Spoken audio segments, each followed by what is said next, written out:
Hello guys, welcome to Fiction Quest. So in this video, we will see, what if Naruto got harem of 20 girl in world of One Piece? If you enjoy these kinds of stories, don't forget to show us some love by hitting the like button and subscribing to the channel. Your support means the world to us. Now, let's start the story. Chapter 1. The Maelstrom's Eye. The world ended in a roar of light and a silent, wrenching tear.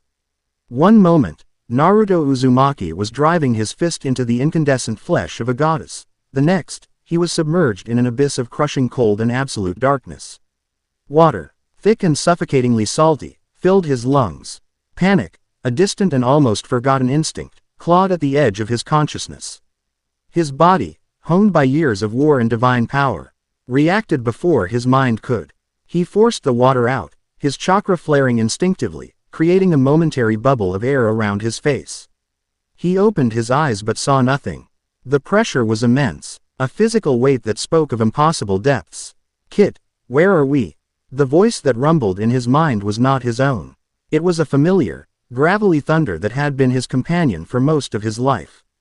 "I don't know, Kurama," Naruto projected back, his thoughts a beacon of calm in the chaos. "The last thing I remember is the seal closing. Kagaya's final attack. It wasn't an attack. It was a portal, a desperate, final gamble. HMPH. She threw us away like a piece of trash," Kurama grumbled, but there was no real heat in it, only a grim assessment. "This world feels different. The natural energy is wild, untamed. And there's so much water. More than I've ever felt." Naruto focused, pushing his senses outward. Kurama was right. The planet felt swollen, dominated by a single, colossal ocean. The landmasses were like scattered pebbles in a vast pond. There was no familiar chakra signature, not from any person or place he had ever known. Not Sasuke's cool, sharp lightning. Not Sakura's warm, healing presence. Nothing. He was utterly and completely alone.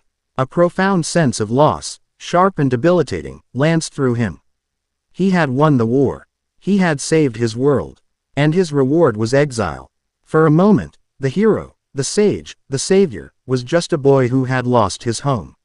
He let the feeling wash over him, acknowledged it, and then ruthlessly pushed it down. There would be time for grief later. Now was the time for survival.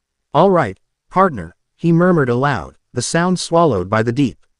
"Let's get our bearings." Up. With a surge of power, he shot towards the surface. He broke through the churning waves like a torpedo, landing gracefully on the water's surface as if it were solid ground. A tempest raged around him. Rain fell in horizontal sheets, and waves the size of small mountains crested and crashed with deafening fury. The sky was a bruise of black and purple, lit by jagged forks of lightning. For any normal vessel, this storm would be a death sentence. For him, it was merely an inconvenience. He stood atop the maelstrom, his golden sage of 6 paths mode activating, his tattered black and orange jacket whipping around him. His senses, now amplified to a godlike degree, stretched for miles in every direction. He felt life, an island, not far off, and on it, a knot of human emotions so tightly wound it felt like a physical beacon in the storm: fear, resignation, a simmering, helpless rage, and a single, burning point of defiant desperation. There, he thought, his gaze locking onto the unseen destination. With a Icar of movement that was faster than sight, he was gone, leaving only a ripple on the surface of the angry sea. He arrived on a cliff overlooking a small, quiet village. The storm was already beginning to recede, leaving behind a world washed clean and smelling of salt and ozone. The village, Kokoyasi, was deceptively peaceful. Palm trees swayed in the gentle breeze. The houses were simple, painted in cheerful but faded colors. Yet, the tranquility was a lie. Naruto could feel it in the air, a tension as thick as the humid climate. The people moved with a forced lethargy, their eyes downcast. Their smiles were brittle things, meant to shatter at the slightest touch. He walked into the village, his golden glow fading to leave him in his simple, worn attire. He looked like a castaway, which was close enough to the truth. People gave him a wide berth, their gazes skittering away from his. They weren't hostile, just afraid. Not of him, but of anything new, anything that might disrupt the fragile, miserable balance of their lives. A young woman with vibrant orange hair brushed past him. He felt a slight tug at his pouch and then nothing. He didn't stop her. Instead, he focused on T. He maelstrom of emotions swirling within her. A fierce, rebellious pride warring with a soul-crushing despair. It was a pain he recognized. The pain of being trapped. He turned and watched her go, noticing a strange, dark tattoo on her upper arm. She met the gaze of a blue-haired woman on a porch, and a silent, pained conversation passed between them in a single glance. "You're not from around here, are you, son?" Naruto turned. An older man with a pinwheel stuck in his hat stood there, his face a roadmap of worry and exhaustion. A sword was strapped to his side, but he held himself like a man who hadn't used it for its intended purpose in a very long time. "No," Naruto said, his voice calm. "Just passing through. But something's wrong with this place. I can feel it." The man, Genzo, sighed, the sound like grinding stones. That's the understatement of the decade. He looked around, ensuring no one was listening, though the street was nearly empty. This island, these islands, they belong to Arlong. A fish man, a pirate. The word, pirate, was new, but the context was not. A tyrant, a bully. He demands tribute, Genzo continued, his voice low and bitter. 100,000 berries for every adult. 50,000 for every child. If you can't pay, you die. He and his crew live in a fortress at the end of the island. Arlong Park, he calls it. He lets us live, so long as we feed his treasury.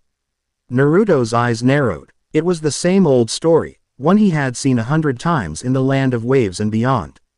Oppression masquerading as order. The orange-haired girl, Naruto said. The one with the tattoo. Who is she? Genzo's expression softened with a deep, paternal sadness. That's Nami. She has a deal with Arlong. She's his cartographer. She makes sea charts for him. He promised her that if she brings him 100 million berries, he'll sell the village back to her. She's been stealing from pirates, working for him, sacrificing everything for 8 years to buy our freedom. Naruto's gaze drifted to the sea. A deal with a monster. A promise written in smoke. He felt a sudden, sharp anger. Not the explosive rage of his youth, but a cold, focused fury. This was exactly the kind of thing he had fought a war to end. "And how close is she?" he asked. "Close," Genzo admitted, a flicker of hope in his eyes. "She has over 90 million hidden in her Mikan Grove. But, you don't really think a monster like Arlong will keep his word, do you?" No, Naruto didn't. He found Nami later, in a grove of tangerine trees behind the house she shared with the blue-haired woman, Nojiko. She was on her knees, her hands buried in the dirt of a freshly dug hole. She hadn't found him. He had allowed himself to be seen. She shot to her feet, a staff held defensively in front of her. "What do you want?" she snapped, her voice sharp and brittle. Naruto simply held up the pouch she had lifted from him earlier. "You dropped this." He tossed it to her. It landed softly at her feet. She stared at it, then back at him, her suspicion warring with confusion. "I don't know what you're talking about." "Yes, you do," he said gently. "You're good, but I've dealt with sneakier."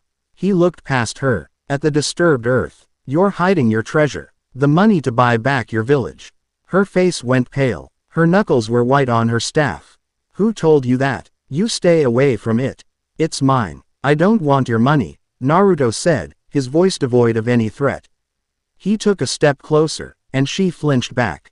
"I want to know why you believe a man who enslaves you would ever set you free." Tears of rage and frustration sprang into her eyes. "What choice do I have? Do you think I haven't thought of that? I have to believe. It's all I have left. You don't know anything about it. You just show up out of nowhere. You don't know what it's like."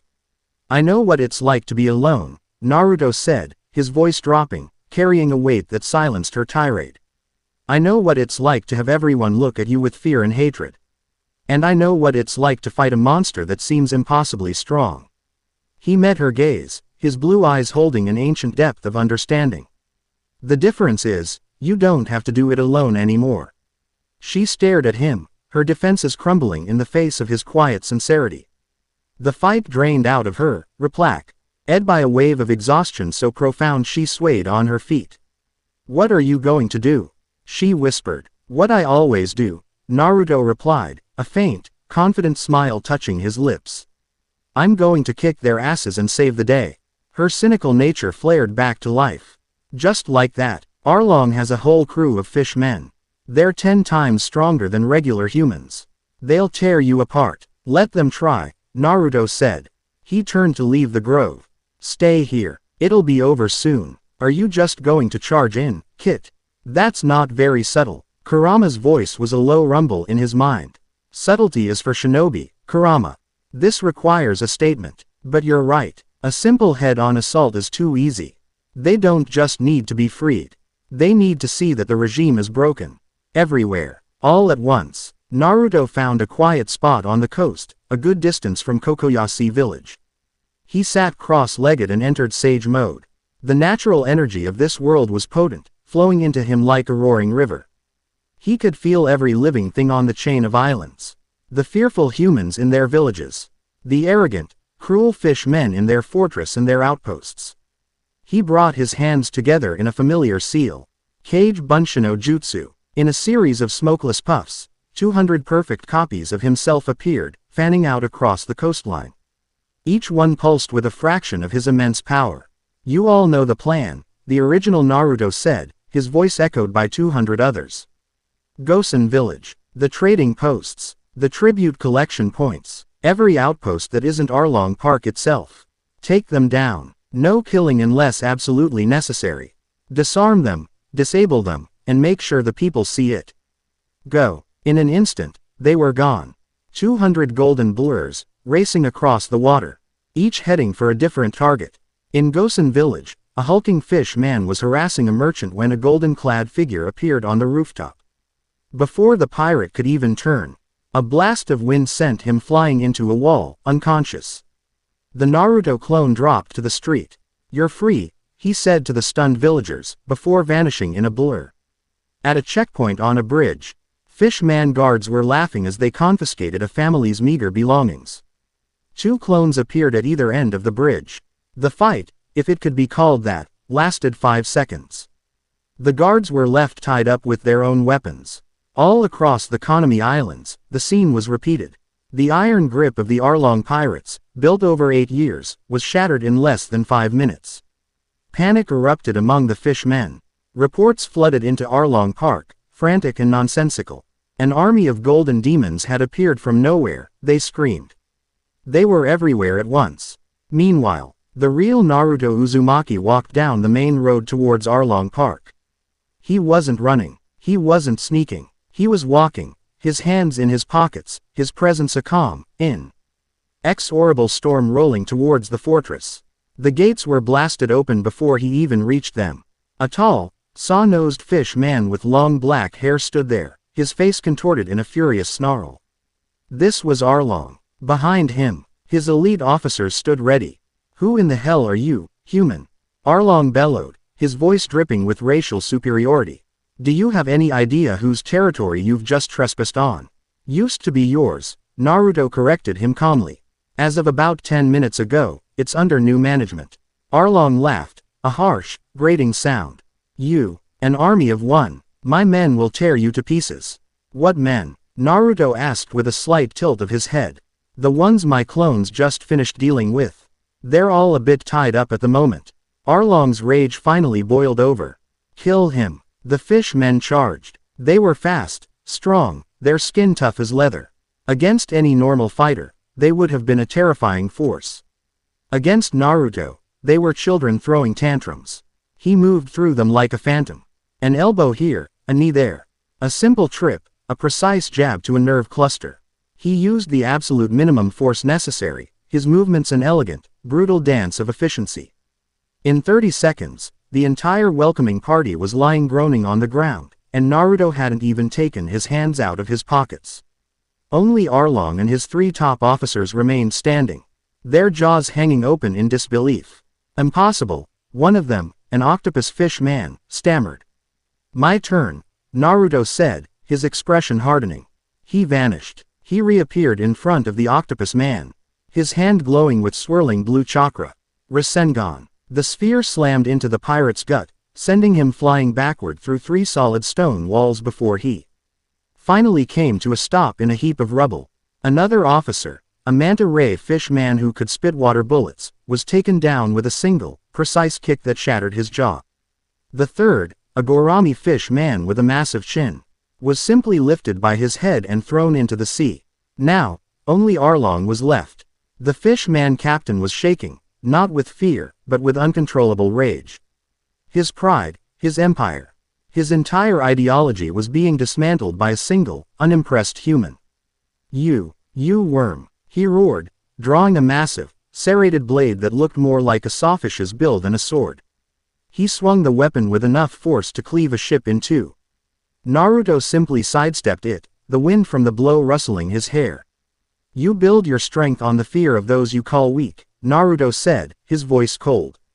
You preach the superiority of your race while acting like the worst kind of monster. You're just a bully, Arlong. And I hate bullies. Naruto raised his hand. A vortex of wind, sharp and impossibly dense, began to form above his palm. It shrieked like 1,000 birds, a sound that tore at the very air. The small sphere of chakra expanded, 4 massive blades of wind spinning out from its core. The pressure it generated kicked up a hurricane of dust and debris. Fuden. Resentshuriken. Arlong stared at the screaming sphere of death, true fear finally dawning in his eyes. He had never seen anything like it. It wasn't a devil fruit. It wasn't hockey. It was something else entirely. Something primal and absolute. Naruto didn't throw it. He ran forward, closing the distance in an instant, and slammed the jutsu directly into Arlong's chest. There was no explosion. There was only a deafening, high-pitched screech, and then, silence. For a moment, nothing happened. Then, a dome of white light expanded, swallowing Arlong whole. Inside the sphere, countless microscopic wind blades severed every cell in his body at a molecular level, attacking his very chakra network. The light faded. Arlong stood there for a second, his eyes wide with shock, before he simply crumbled into dust, his great serrated sword clattering to the ground. Behind him, the tower of Arlong Park, the symbol of his oppression, began to disintegrate. The Resentshuriken hadn't just destroyed Arlong, its expanding radius had severed the bonds of every stone in the structure. With a low groan, the entire fortress collapsed into a pile of rubble and dust. Naruto stood in the ruins, the wind whipping his jacket. He let out a slow breath, the golden glow of his sage mode fading. Back in Kokoyashi village, the people had watched the impossible. They had seen the clones liberate them, heard the distant sounds of battle, and then witnessed the mighty Arlong Park crumble into nothing. And then, they saw the golden-haired stranger walking back down the road, looking no worse for wear. A stunned silence held the village captive. Then, one small child cheered. Another joined in. Soon, the entire village erupted in a joyous, disbelieving roar. They swarmed him, crying, thanking him, touching his arm as if to confirm he was real. Naruto simply smiled, a genuine, warm smile that reached his eyes. He saw Genzo in the crowd, tears streaming down his face. He saw Nojiko, her arm around a stunned Nami, a look of pure, unadulterated shock on her face. Later that evening, as the village CE liberated with a fervor they hadn't felt in nearly a decade, Naruto found Nami in her room. The floor, the walls, the desk were covered in maps. Maps of islands, of currents, of coastlines. It was the work of a master. Born from a prisoner's dream of the open sea, she was standing by the window, looking out at the bonfire in the village square. They're all celebrating, she said, her voice quiet. They're free. I still can't believe it. Believe it, Naruto said, stepping inside. He looked at her arm, at the tattoo of Arlong's pirate crew. It was a brand, a mark of her servitude. He saw the raw pain in her eyes. The years of trauma that wouldn't be washed away by a single victory. He walked over to her desk and picked up a stunningly detailed chart of an unexplored region. You love the sea, he stated. It wasn't a question. I hate it, she whispered, a tear tracing a path down her cheek. It brought him here. It kept me trapped. The sea isn't evil, Naruto said softly. It just is. It's the people who sail on it that make it good or bad. He looked from the map to her. You dream of mapping the whole world, don't you? She nodded, unable to speak. That dream was all that had kept her sane. That's a good dream, he said. But it's not big enough. She looked at him, confused. I'm not from this world, he told her plainly. I have no way to get back. So I'm going to make a new home here. A place like this village, but for everyone. A nation where people can be free from tyrants like Arlong, from corrupt governments, from anyone who thinks they have the right to own another person's life. He held her gaze, his own eyes burning with an unshakable conviction. I'm going to need help. I'm strong, but I can't be everywhere at once. I can't navigate these strange seas. I can't chart the course for a new nation. He gestured to the maps around them, to the evidence of her genius and her passion. Don't just map the world that is, Nami, he said, his voice fee-d with a power that was more than just strength, it was inspiration. Help me build a new one. Help me draw the map to a better future. Nami stared at him, her heart pounding in her chest. For 8 years, her dream had been to buy back one village. He was offering her the chance to build a world. He wasn't offering her a position as a subordinate. He was offering her a role as a founder. He saw her not as a victim or a thief, but as an architect. The tears fell freely now, but they were not tears of sorrow. They were tears of release. She looked at the hated tattoo on her arm, and then back. At the man who had erased the monster it represented. With a fierce, determined motion, she wiped her eyes. Okay, she said, her voice trembling but firm. I'll be your navigator. A new chart was waiting to be drawn.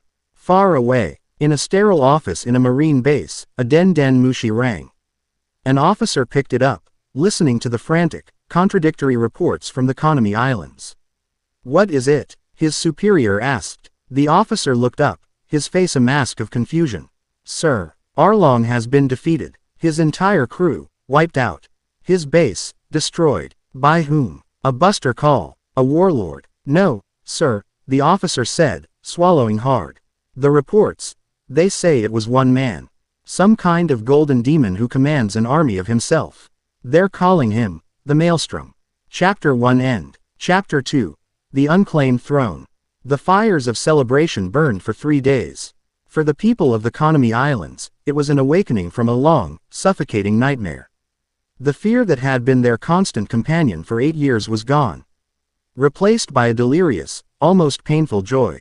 On the 4th day, a new reality began to set in. The tyrant was gone, but the future was a blank, intimidating map.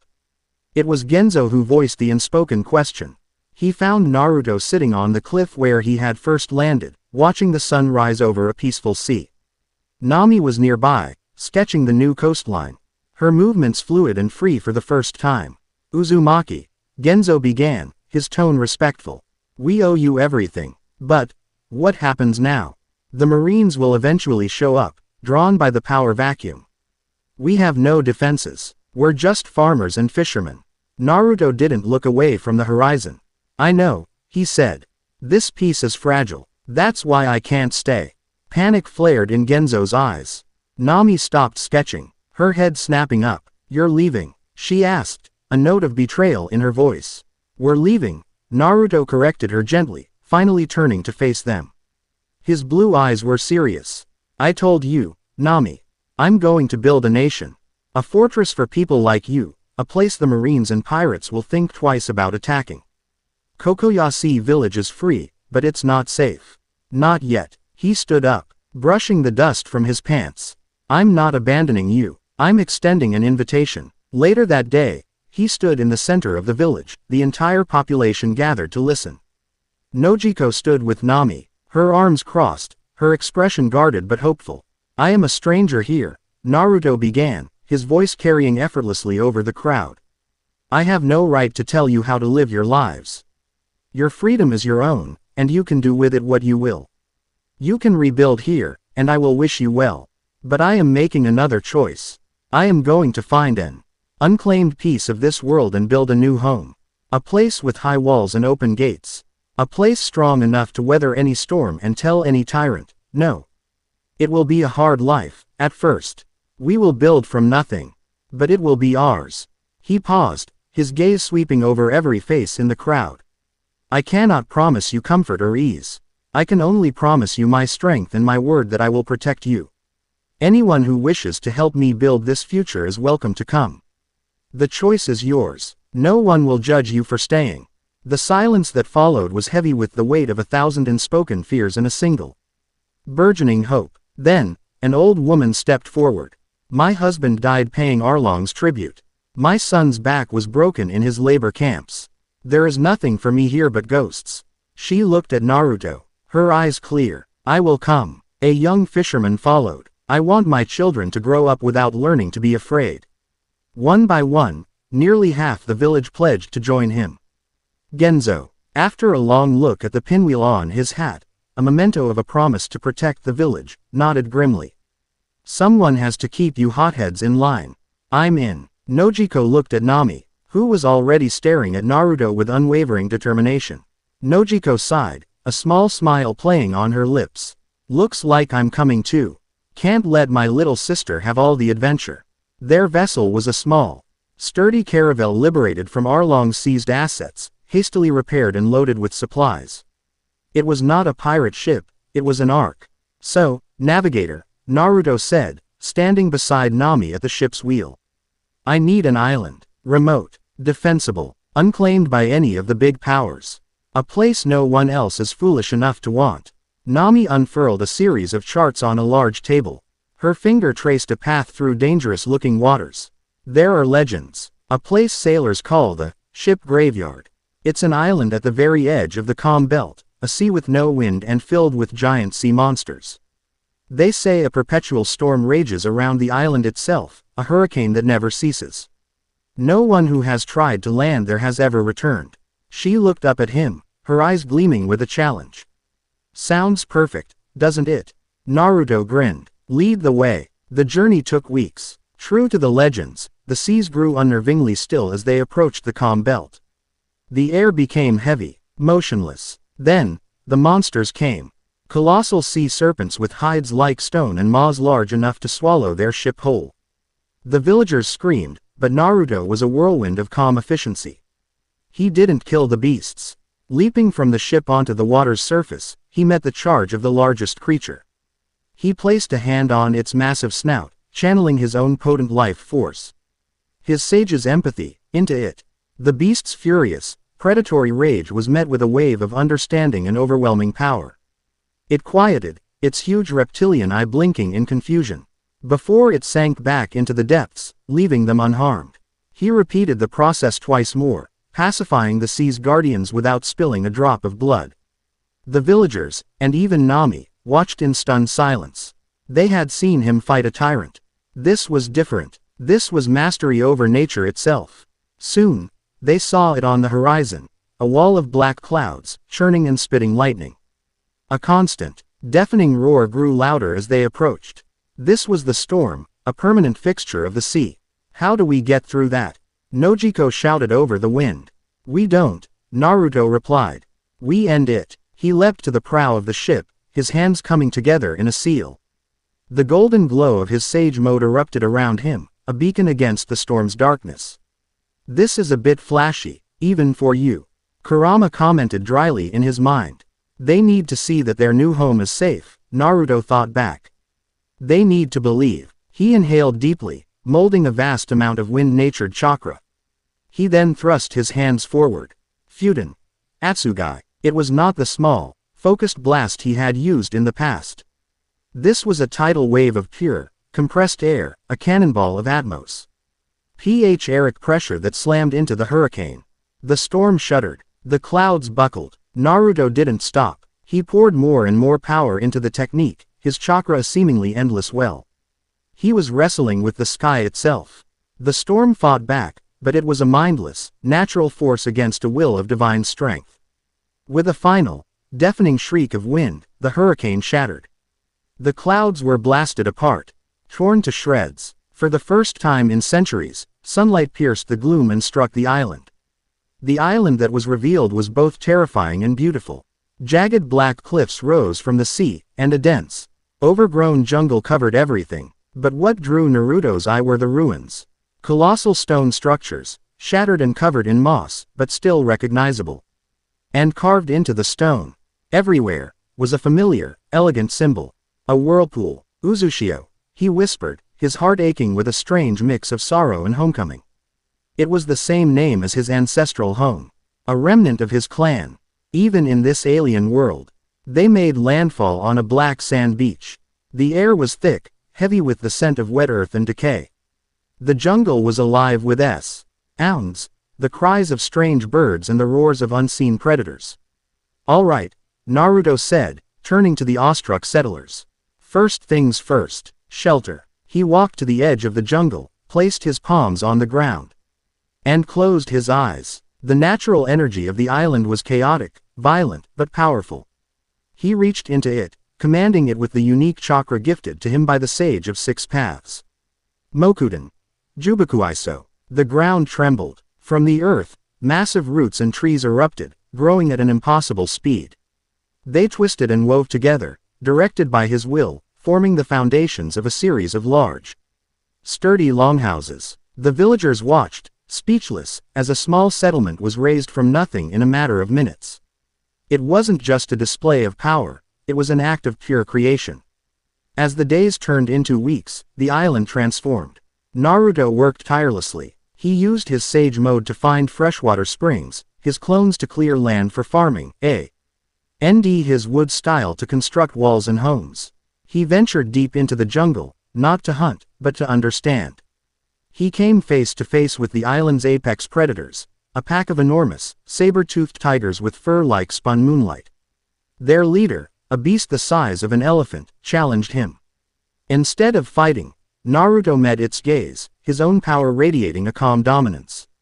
He offered it respect, acknowledging its rule over the jungle. An accord was reached. The beasts would keep to their territory, and the humans to theirs. The island, once a place of death, was slowly becoming a sanctuary. They named it Shin Uzushio, New Whirlpool. It was on one of these peaceful afternoons that their solitude was broken. A lookout cried out, pointing to the sea. A ship was approaching. It was a bizarre vessel. A large pink galley with two massive, serpentine sea kings, Yuta, pulling it through the waveless sea of the calm belt. At its prow stood a woman of impossible beauty, her long black hair flowing behind her. Her bearing one of absolute authority. The Kuja pirates, Nami breathed, her face pale. She grabbed a spyglass. And their captain. That's the pirate empress, Boa Hancock. One of the 7 warlords of the sea. Naruto looked on, his expression unreadable. A warlord. What does she want? The Kuja only respect strength, Nami said, her voice tight with tension. She Mew. Saint have heard rumors of this island being tamed. She's here to conquer it and kill or enslave anyone she finds.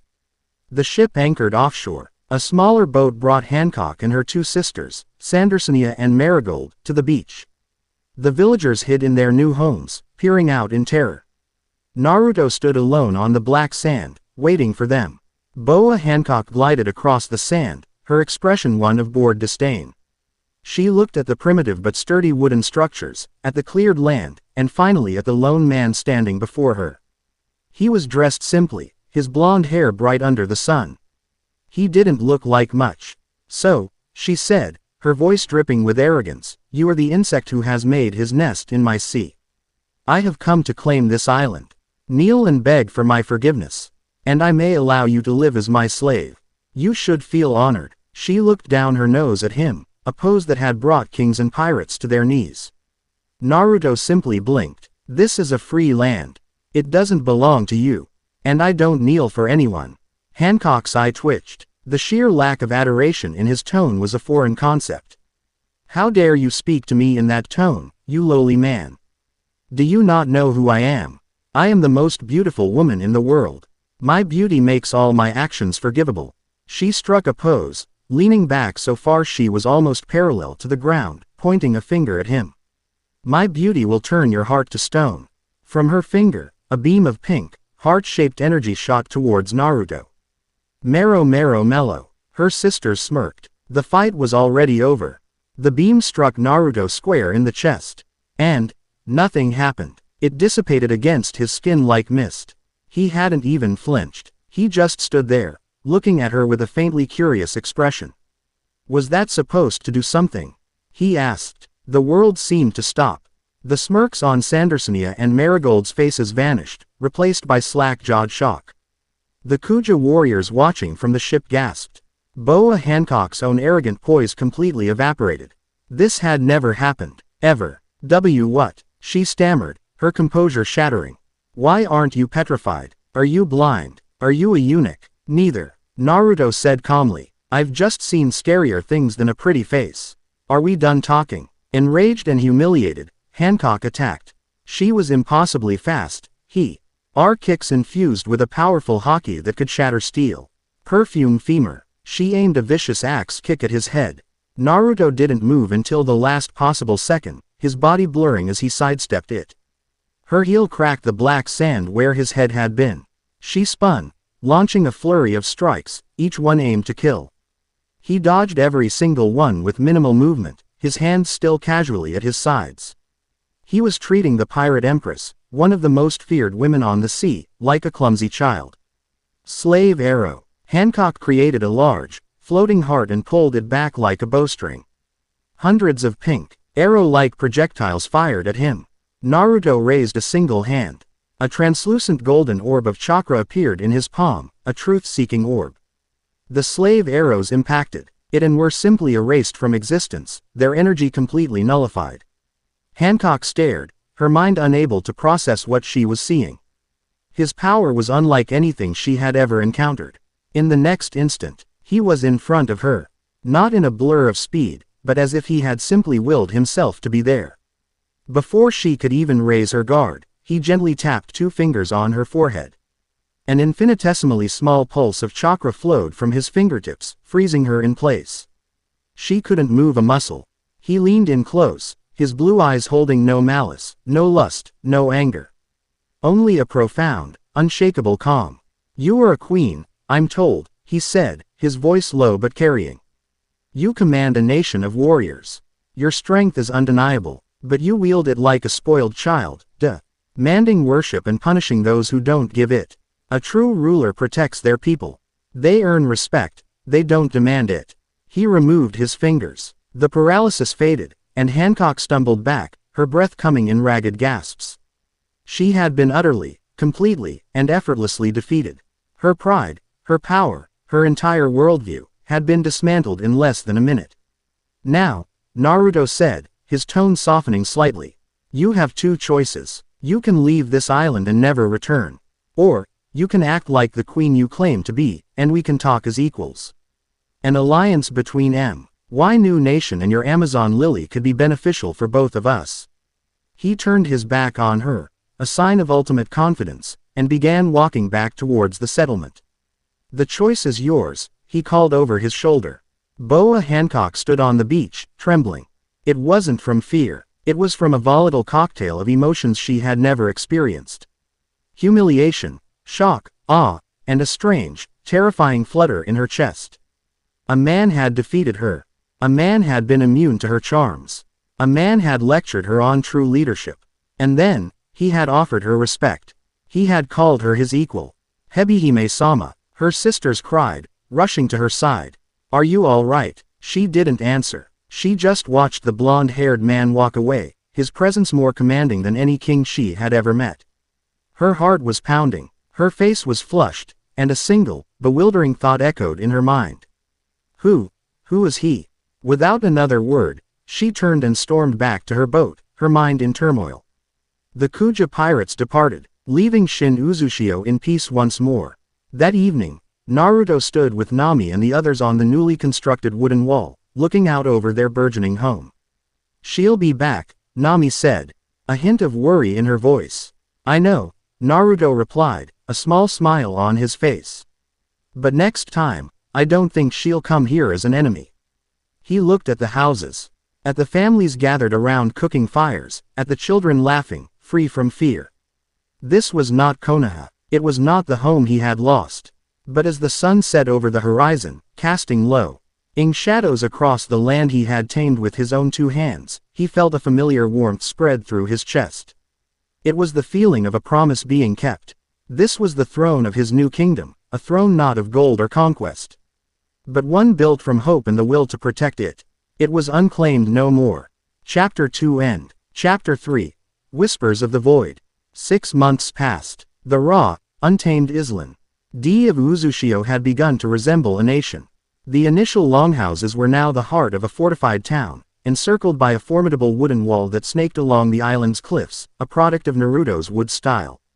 Fields of mycons, transplanted from Kokoyasi, thrived in the unique climate, their bright orange a splash of defiant color against the black sand.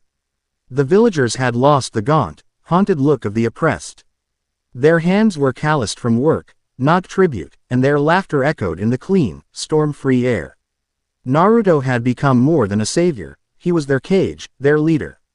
His days were spent not in battle, but in governance. He sent out hundreds of shadow clones daily, not for war, but for knowledge. They traveled to the far corners of the nearby seas, gathering information, learning the languages, politics, and power structures of this strange new world. They were his eyes and ears, painting a mosaic of the global landscape, and one name kept appearing again and again: the world government. An entity whose absolute authority was enforced by a navy that spanned the entire planet, the Marines.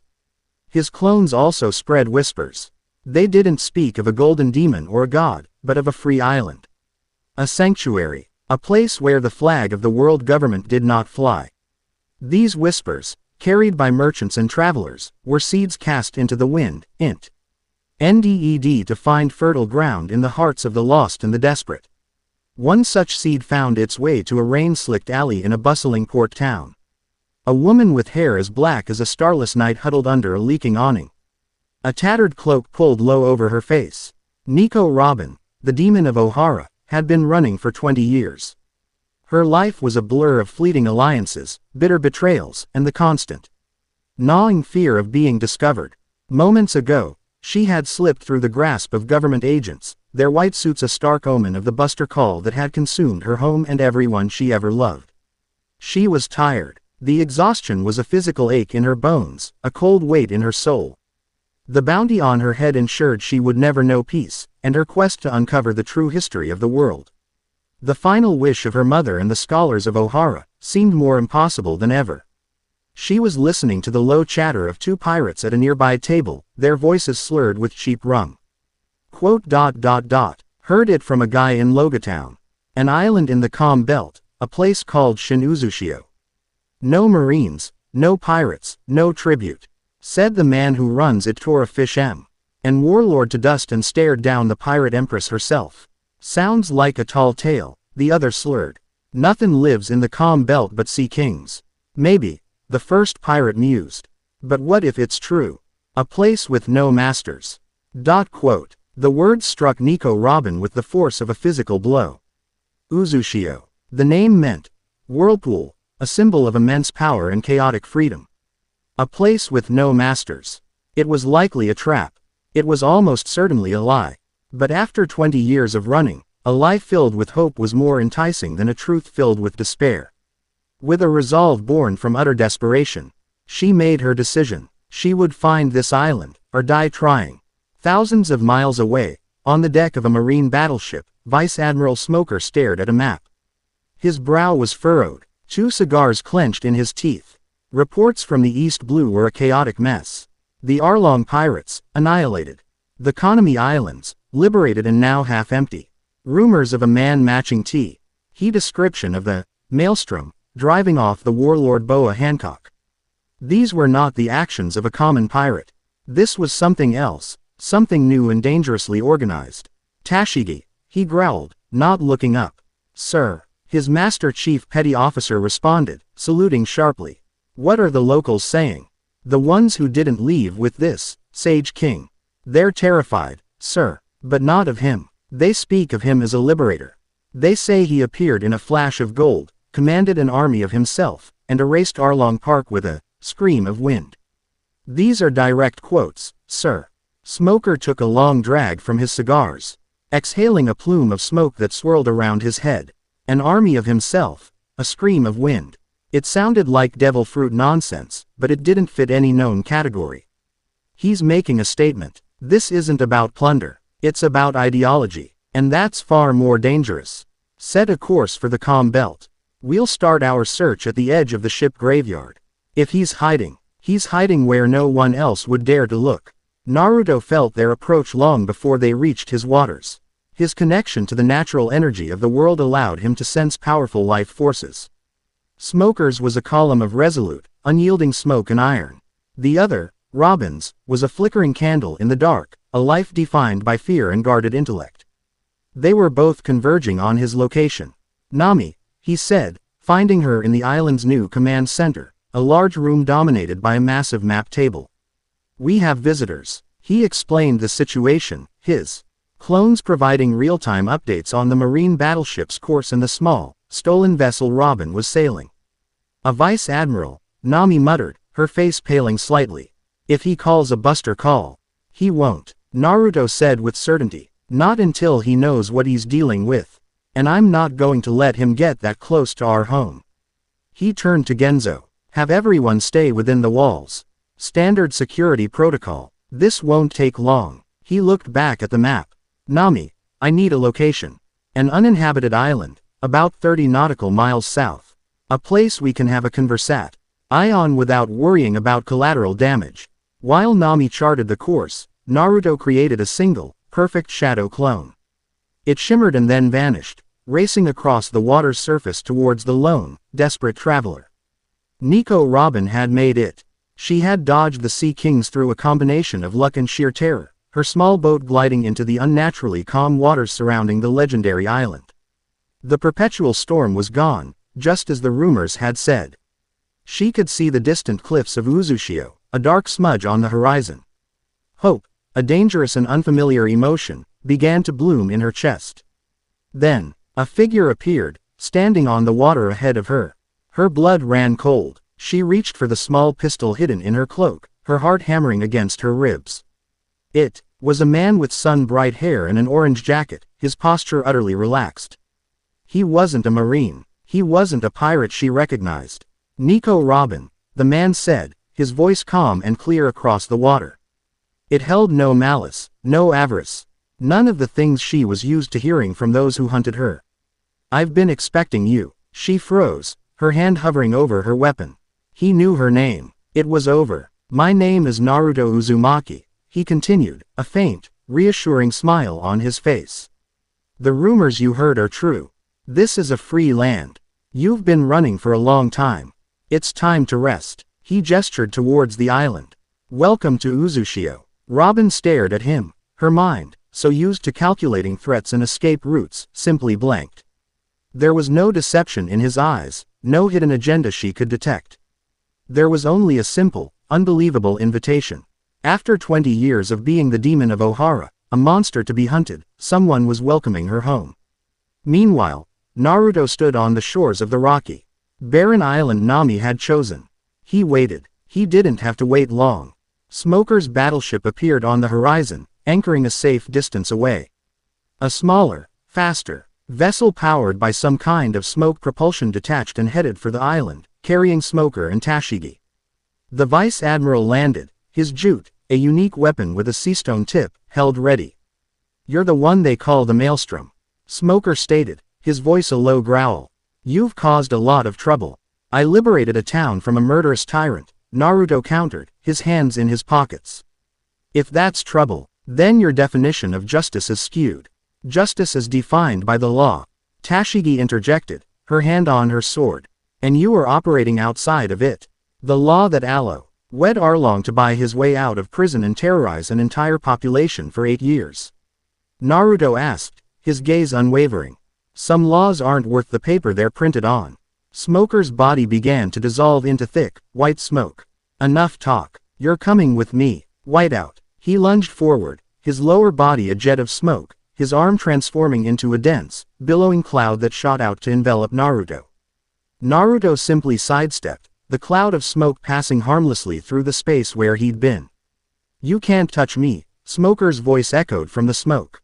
I'm a Logia. I am smoke. He solidified behind Naruto, his jute swinging down. Naruto ducked under it, feeling the strange, draining energy of the seastone as it passed over his head. This was an interesting power. He spent the next few minutes effortlessly evading Smoker's attacks. The Vice Admiral was relentless, his body shifting between solid and smoke, his jute a constant threat. But it was like trying to catch the wind. Naruto was always a step ahead, his movements fluid and precise. Is that all you can do? Run, Smoker taunted, reforming in front of him. No, Naruto said, a subtle shift in his posture. I was just being polite. He closed his eyes. Orange pigment appeared at the corners, the mark of the sage. When he opened them again, his pupils were horizontal bars, radiating an ancient, powerful energy. Let's try this again. Smoker lunged, his fist turning to smoke to phase through Naruto's head. But this time, Naruto's hand shot up and caught the smoky wrist. Smoker's eyes widened in shock. He felt a hand, a solid, physical hand, gripping him. It was impossible. How? You're not just smoke, Naruto explained calmly, his grip like iron. You are a man who can turn into smoke. There's a difference, and I can feel the natural energy that flows through all living things. Your real body is still here. I just have to reach out and touch it. With a grunt, Naruto threw the Vice Admiral across the beach. Smoker crashed into a rock formation, his body solidifying on impact. He got to his feet, shaking his head in disbelief. What is that power? Tashigi cried out, stunned. Tis the power of a king protecting his home, Naruto said. He vanished in a flicker of golden light. He reappeared in front of Tashigi, plucked the sword from her grasp, and tossed it aside before she could even react. He then appeared beside Smoker and delivered a single, precise chop to the back of his neck. The Vice Admiral's eyes rolled back, and he collapsed, unconscious. Naruto stood over his defeated opponent. He could have killed him. He could have captured him. He had done neither. He turned to the terrified but defiant Tashigi. Take him and go. Deliver a message to your superiors. My nation, Shin Uzushio, wants nothing from the world government. We will not attack you. We will not raid your ships. We only wish to be left alone. But if you force my hand, his eyes narrowed, the sea. Vanishing for a split second to be replaced by a terrifying intensity, I will dismantle your entire fleet. He turned and walked away, leaping onto the water and vanishing in a blur of speed, leaving stunned Tashigi to tend to her commander. When Naruto returned, he found Nico Robin sitting with Nojiko and Nami on a porch, a steaming cup of tea in her hands. She looked small and fragile against the backdrop of the thriving village. As he approached, she stood up, her posture reverting to its guarded default. The Marines, she asked. They've been dealt with, Naruto said. They won't be back for a while. He met her gaze. You're safe here, Robin. I give you my word. She studied his face, her blue eyes, so full of ancient sorrow, searching for any hint of deception. She found none. Why? She finally asked, the single word carrying the weight of 20 years of persecution. Why help me? You know who I am. The whole world knows. I am the demon of Ohara. I bring destruction wherever I go. I know what the world government says you are, Naruto corrected her. I also know that they destroyed your home because your people were learning a history they wanted to keep buried. A history called the Void Century. Robin flinched as if he had struck her. How? My clones are very good at listening, he said simply. I don't care about the past the government is so afraid of. I care about the truth. I'm building a nation, Robin. And a nation built on lies is doomed to fall. Your knowledge isn't a curse. Here, it's a foundation. He smiled, a genuine smile that reached his eyes. I'm not offering you a hiding place. I'm offering you a library. A place to finish your mother's work, without fear. For the first time since she was 8 years old, Nico Robin felt the burning sting of tears. She fought them back, her pride the last piece of armor she possessed. But the armor was cracking. I request asylum in Shin Uzushio, she said, her voice thick with unshed emotion. Naruto's smile widened. Welcome home, Chief Archaeologist. Far away, in the hallowed halls of Mary Geoise, the 5 elders sat in their silent chamber. The report from Vice Admiral Smoker lay on the table before them. He can touch a Logia user without haki, one elder with a long, white beard stated, his voice grim. He calls his power, Senjutsu. And his island, another with a prominent scar said, tracing a finger on the report. He calls it Shin Uzushio. A third, the tallest of them, looked up, his glasses glinting. The Uzumaki clan of old were masters of sealing jutsu and possessed incredible life force. We believed them to be wiped out. Coincidence, perhaps. I don't believe in coincidences, the scarred elder countered. A man with Uzumaki's name, founding a new Uzushio, and now he has taken in the one person who can read the poneglyphs. The demon of Ohara. A dreadful silence filled the room. The implications were terrifying. The fifth and final elder, the one holding a sword, spoke for the first time. His voice like the scraping of a tombstone. This is not a pirate problem anymore. This is a threat to the balance of the world. Send word to Saint Joerger. It is time for the holy knights to intervene. Quote, the whispers of the void had reached the ears of gods, and they did not like what they heard. Chapter 3 End. Chapter 4. The Alabasta Queen. The fledgling Nati, on of Shin Uzushio was finding its rhythm. The settlers from Kokoyashi had established a thriving agricultural system, their mikan groves a sweet-smelling testament to their new life. A small but capable militia was being trained by Genzo. Their fear replaced by a fierce, protective pride for the home they were building. Nico Robin had claimed one of the ancient, ruined towers as her own, transforming it into a library that was rapidly filling with texts and artifacts recovered by Naruto's clones on their information-gathering missions. It was a time of quiet, productive peace. This peace was shattered by the arrival of a ship that looked as if it had sailed through hell itself.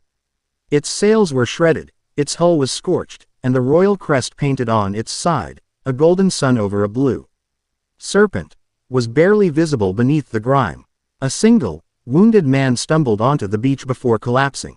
He was Ibis, captain of the royal guard of the Alabasta kingdom, and he carried a desperate plea from his princess. Vivi Nefertari. In the command center, the exhausted captain painted a grim picture. Alabasta, a desert kingdom dependent on the great Sandora River, was dying of thirst. A 3-year drought had crippled the nation, turning fertile farmland to dust. Worse, a rebellion was brewing, stoked by whispers that the king, Cobra Nefertari, was hoarding the nation's water in the capital city of Alubarna. The people were turning against the royal family they had loved for centuries. But the drought isn't natural, Ibis rasped, as Naruto used a gentle, green-tinged chakra to heal the worst of his wounds. And the rebellion is no simple uprising. It is all the work of one man, the warlord of the sea, Sir Crocodile. Crocodile, Robin said, her voice sharp. She stepped forward from the shadows of the room. Her expression grim. The hero of the people. The man who publicly hunts pirates and protects civilians. I know of him. His organization is called Baroque Works. It's a network of spies and assassins. His public face is a lie. He's been fanning the flames of rebellion while pretending to be the kingdom's savior, Ibis confirmed, his fist clenching.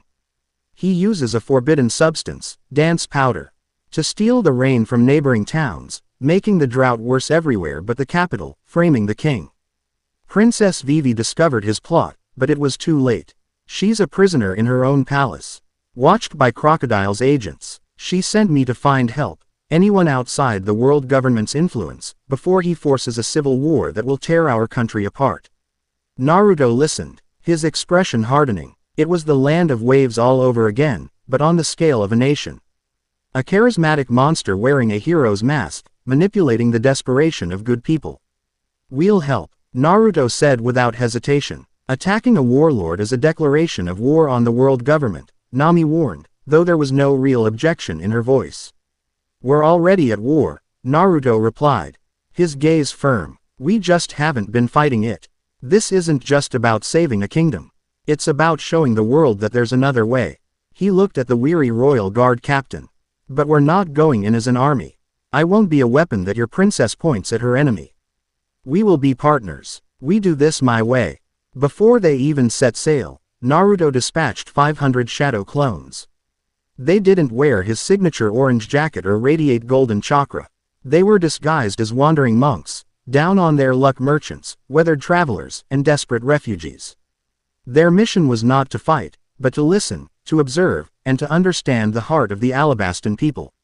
They melted into the desert landscape, a silent, invisible network of intelligence. Naruto, Robin, and Nami arrived a week later in the bustling port town of Nanohana.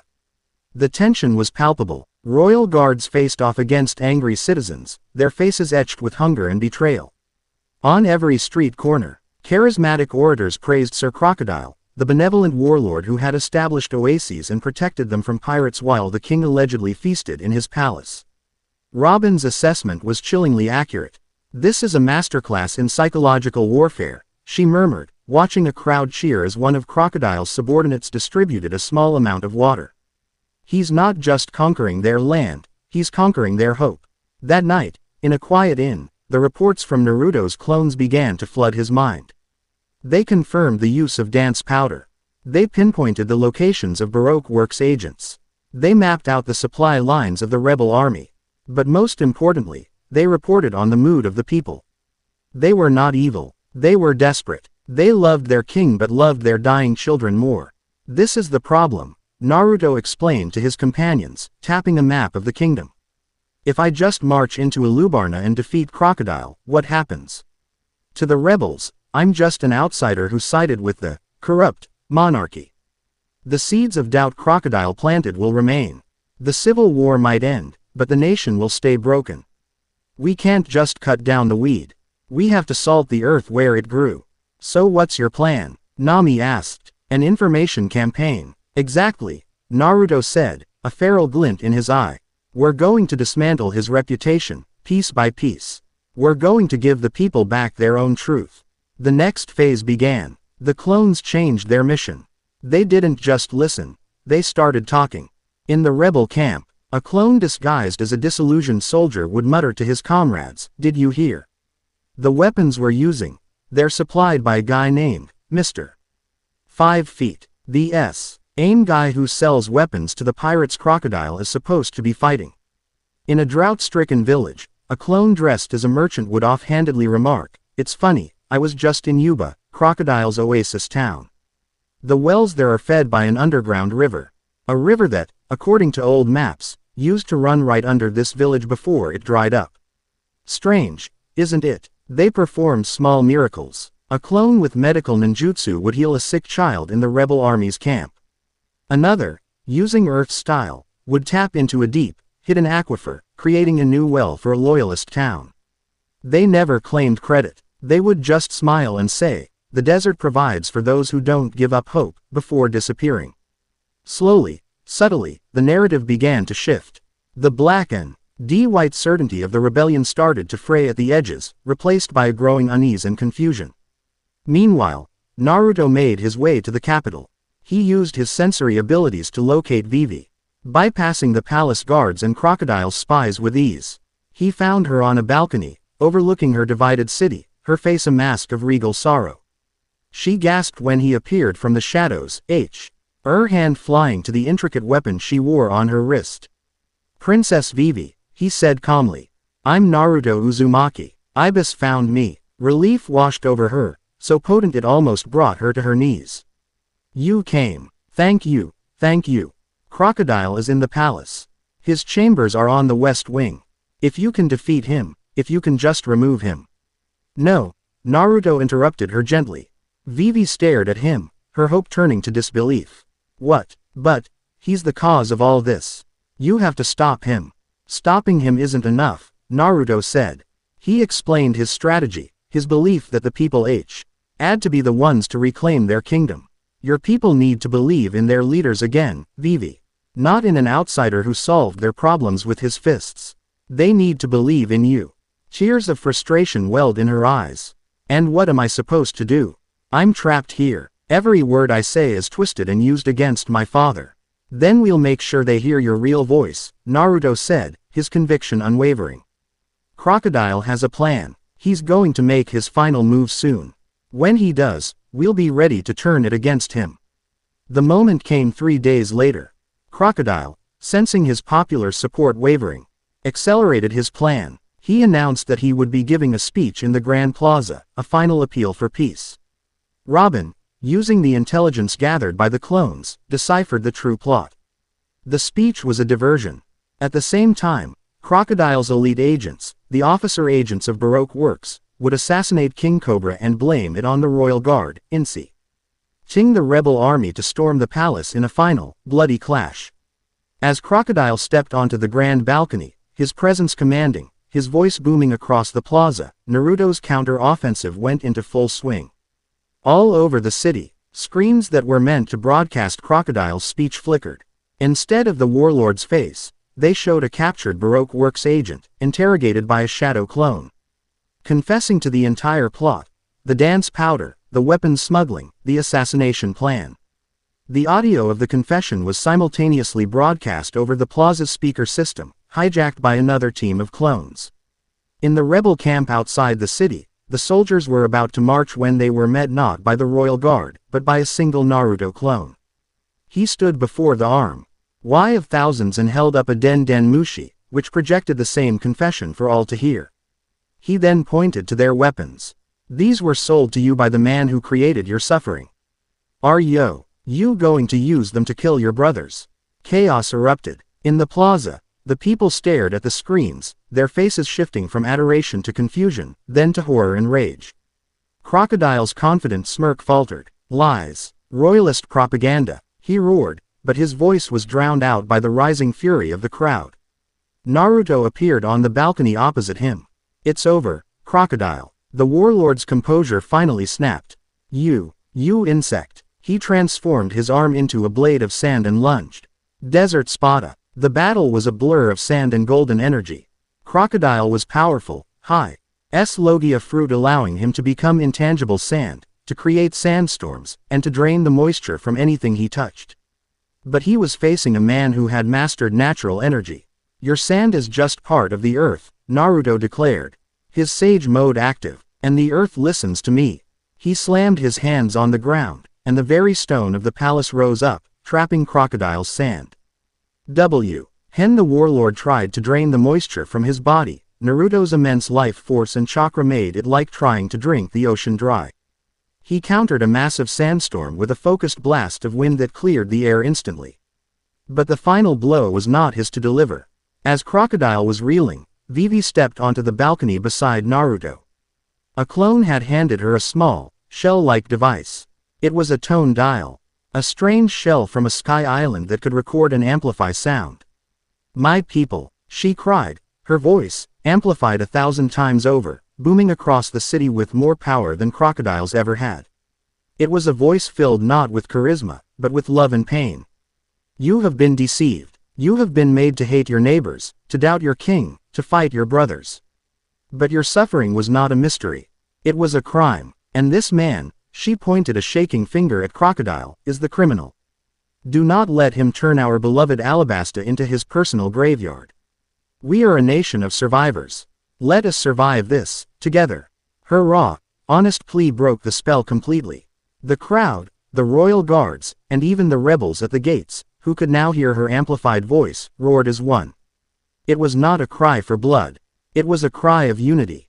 Crocodile stared at the sea of faces that had adored him moments ago, now twisted in fury against him. He was defeated, not by Naruto's power, but by the will of the people he had tried to manipulate.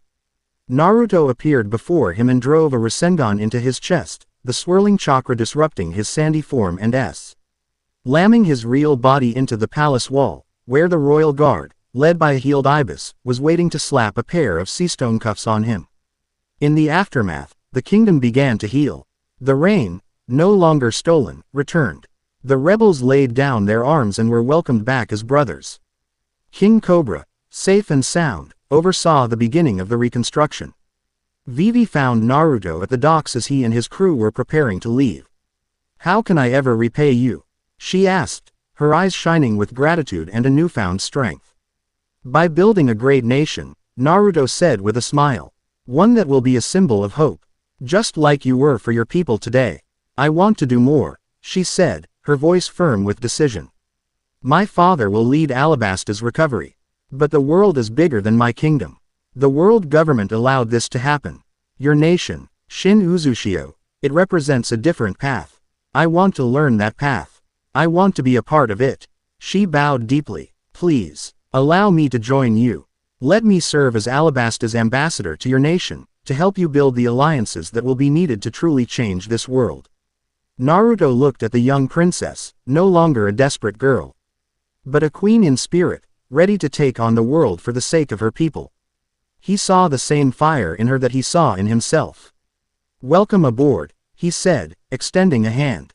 Head diplomat, As their ship sailed away, with Vivi Nefertari standing proudly at the prow, the world had shifted in a small but significant way.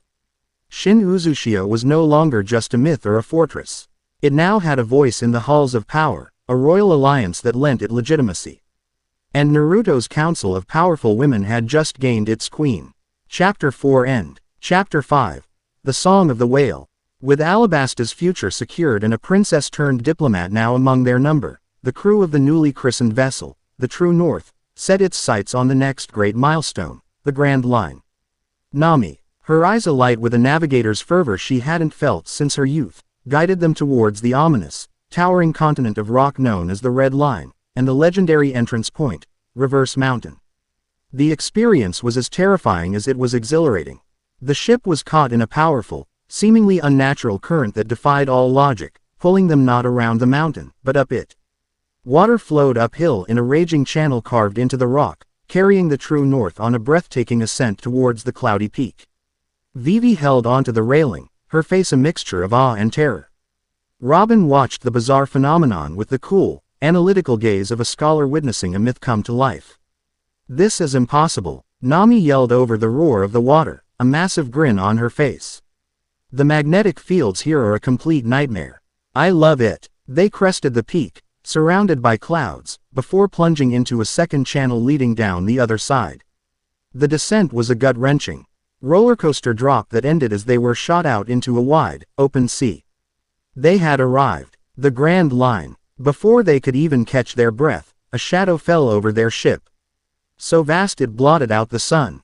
A sound followed, a low, soul-shaking moan that vibrated through the very timbers of the ship. It was a sound of pure, unadulterated despair. Then came the impact, a deafening boom that shook the sea itself. Ahead of them, a creature of impossible scale was ramming its colossal, scarred head against the unyielding rock of the Red Line.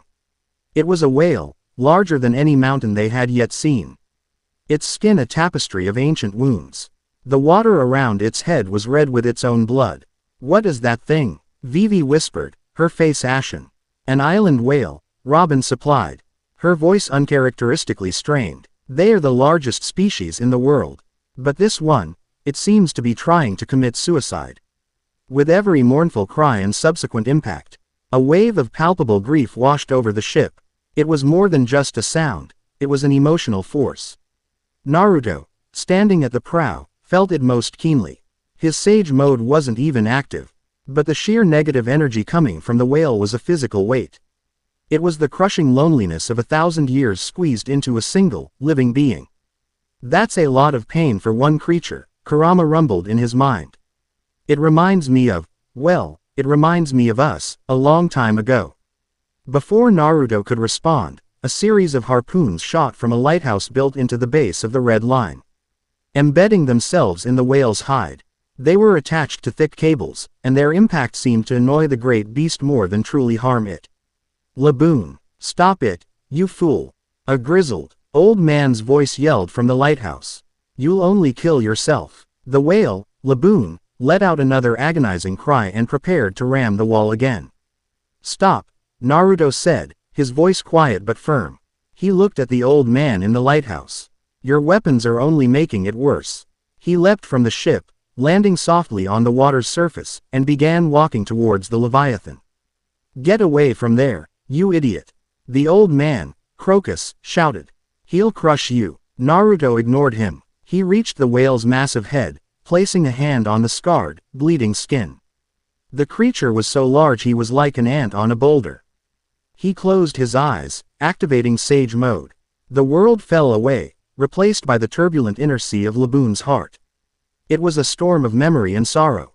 He saw a promise, made 50 years ago. A group of cheerful pirates, their music echoing as they promised their young friend they would return after circling the world.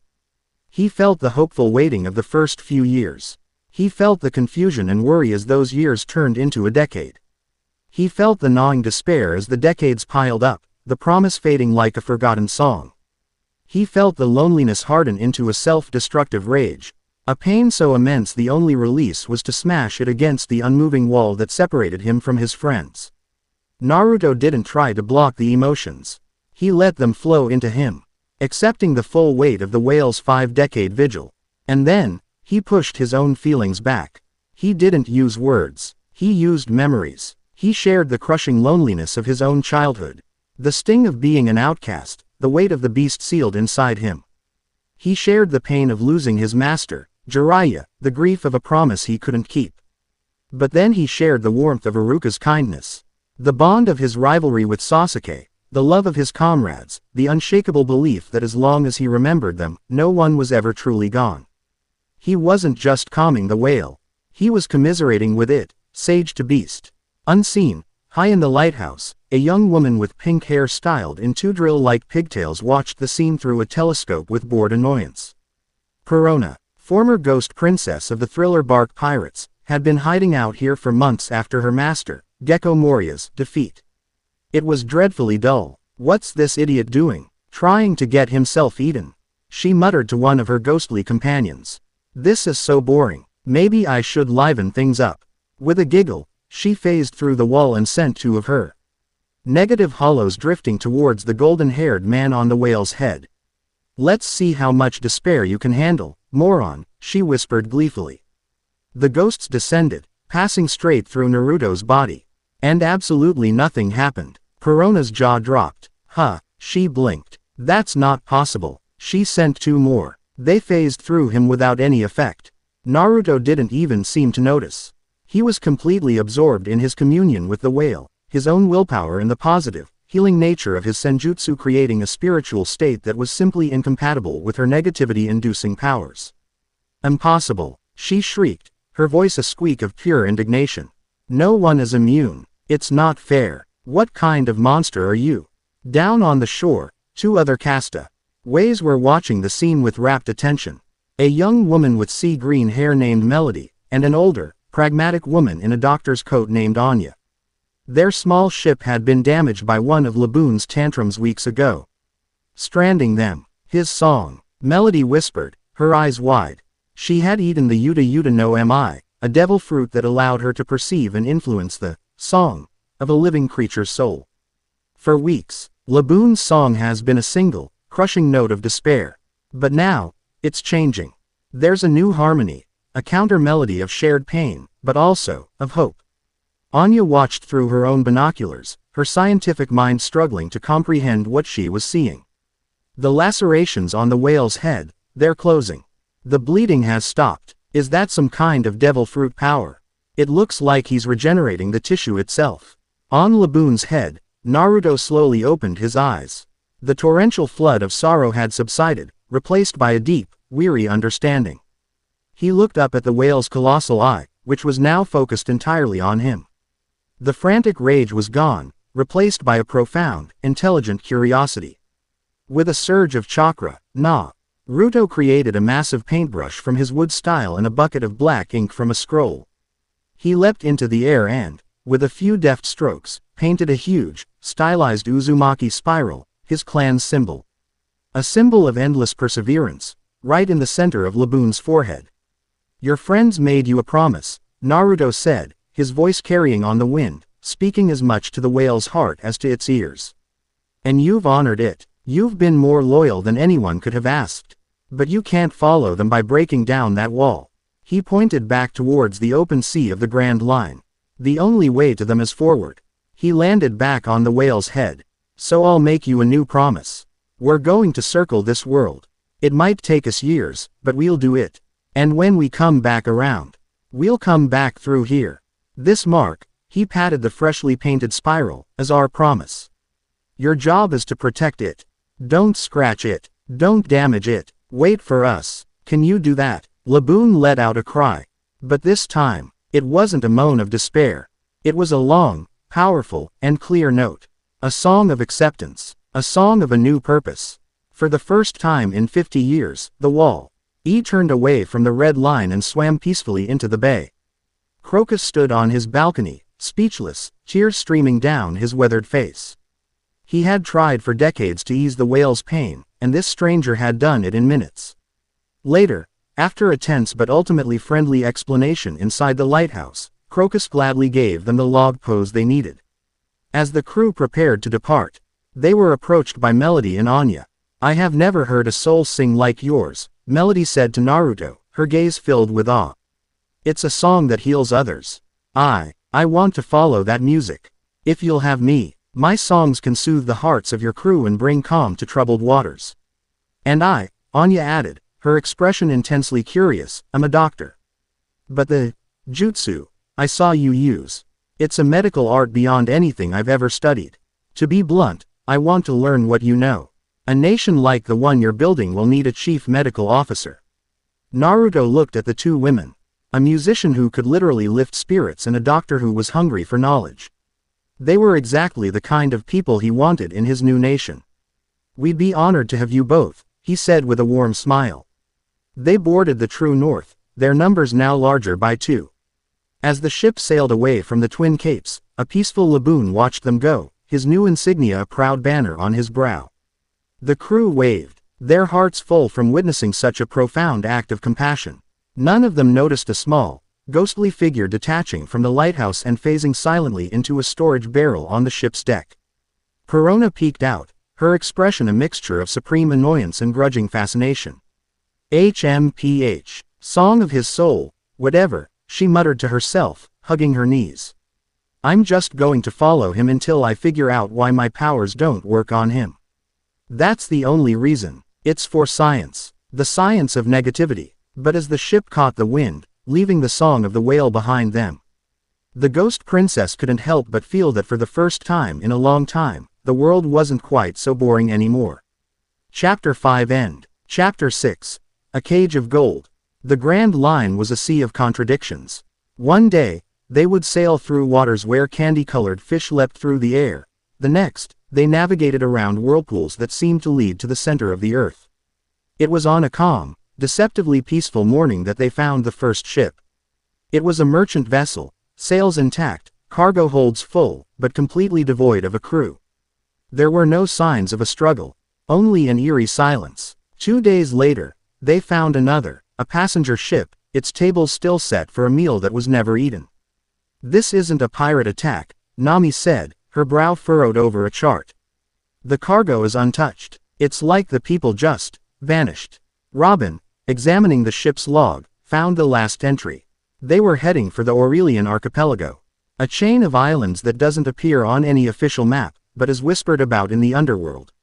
A place exclusively for the highest echelons of the world nobles. Vivi's expression soured at the mention of the world nobles. The celestial dragons, she clarified for the newer members of the crew. The descendants of the 20 kings who founded the world government. My ancestors were among them, but chose to remain in Alabasta. The others moved to the holy land of Mary Geois, and now they believe themselves to be gods.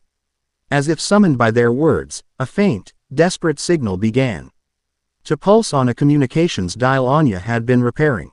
It wasn't a voice, but a frantic, repeating blip of SOS, encoded in a cipher used by the Revolutionary Army. Koala, the fiery fish woman, karate master they had recently welcomed, shot to her feet. I know that code. Naruto's gaze hardened. Nami, set a course. The Aurelian Archipelago rose from the sea like a fever dream. The islands were breathtaking, with crystalline waterfalls plunging from verdant cliffs into turquoise lagoons. Towers of white and gold spiraled towards the sky, their roofs glinting so brightly they hurt the eyes. It was a paradise forged from wealth and power. But as they drew closer, the illusion shattered. On one of the smaller, connected islands, they saw the source of that wealth. A massive quarry, Ere thousands of figures toiled under a brutal sun, their bodies thin, their movements sluggish. They were chained, collared, and branded. Slaves. From a gilded pavilion overlooking the quarry, bloated figures in absurd, bubble-like helmets watched the suffering with expressions of profound boredom. The celestial dragons. This is not a nation, Robin whispered, her voice tight with a cold fury. Naruto had never heard from her before. It is a farm, and people are the crop. Naruto's jaw was a tight line. The sheer negative emotion radiating from the archipelago was a suffocating miasma of despair, pain, and broken will. It was a wound on the face of the planet. We're not just passing through, he said, his voice dangerously quiet. We're shutting this place down. For good. A small team prepared for infiltration. Naruto. Robin for her experience with covert operations, and Koala for her knowledge of the enemy. The rest of the crew, under Nami's command, would position the true north to cut off any escape by sea. They moved under the cover of dusk, a trio of ghosts slipping into a monster's den. The things they witnessed in the main resort island were a tableau of casual, thoughtless cruelty. They saw a celestial dragon ride a chained fish man like a horse. They saw another complain loudly as a slave collapsed from exhaustion while fanning him, ordering the guards to replace the broken toy. There was no malice in their actions, no sadistic glee. There was only the empty, terrifying apathy of a child pulling the wings off a fly. Their reconnaissance led them to a grand, open-air coliseum where a spectacle was underway. In the arena, a young, rabbit-like mink girl with long white hair was desperately dodging the attacks of a massive, lion-turtle hybrid. The celestial dragons in the stands cheered lazily. "That's Carrot," Koala breathed, recognizing her from a revolutionary intelligence brief. From the mink tribe of Zo. She was captured a month ago. In another part of the arena, chained to a pillar and awaiting her turn, was a young woman with pink hair, wearing gladiatorial armor. Her face was a mask of grim determination. Rebecca, Robin identified, the former crown princess of Dressrosa. Forced into gladiatorial combat after Doflamingo's takeover. She was supposed to have been freed. It was a collection of the lost, the captured, and the forgotten. All gathered here for the amusement of monsters. Naruto's chakra, usually a warm, vibrant sun, began to feel like the freezing cold of deep space. "That's enough," he said. "We've seen enough." As they turned to leave and formulate a plan, a voice, smooth and cultured, cut through the shadows. "Leaving so soon? The main event hasn't even begun." A figure stepped out from behind a golden pillar. He was a celestial dragon. But different from the others. He was tall and athletic, his movements possessing a grace that the others lacked. He wore the traditional white robes, but wore them like a king, not a slob. He wasn't wearing a bubble helmet. His long, silver hair was immaculately styled, and his eyes, a piercing shade of amethyst, held a terrifying intelligence. "Saint Icarus Joerger, at your service," he said with a slight, mocking bow. "It is a rare treat to have uninvited guests, especially ones who radiate such a peculiar energy." Naruto stepped in front of his companions. "Let the slaves go. Leave this place, and I'll let you live." Joerger actually chuckled, a refined, melodious sound. "You'll let me live? Oh, you misunderstand the very nature of reality, little man. I am a god. The air you breathe is a gift from us. The ground you walk on is our property. Your lives," he gestured vaguely to the arena, "are simply resources, to be utilized for our pleasure or our labor as we see fit. To question this is to question the divine order of the world." The sheer, unshakable arrogance of the statement was suffocating. "You're not gods," Naruto replied, his voice dropping to a low, lethal whisper. "You're just parasites, living off the pain of others. And I'm the exterminator." Joerger's smile widened. What a wonderfully rebellious sentiment. His body began to glow, his skin taking on the sheen of molten gold. Fire erupted from his shoulders like wings. Mythical zone transformation. Hephaestus Forge. He grew in size, his form becoming that of a divine blacksmith, wreathed in flame and precious metal. Molten gold dripped from his fingertips, hardening into razor-sharp claws. "Allow me to correct your heresy with divine fire. Robin, Koala, free them," Naruto commanded, before vanishing in a golden flash. The battle for the Aurelian Archipelago erupted. On the seas, Nami's crew engaged the celestial dragon's gaudy guard ships, using tactical mirages and localized thunderstorms to sow chaos. In the Colosseum, Robin and Koala became whirlwinds of liberation.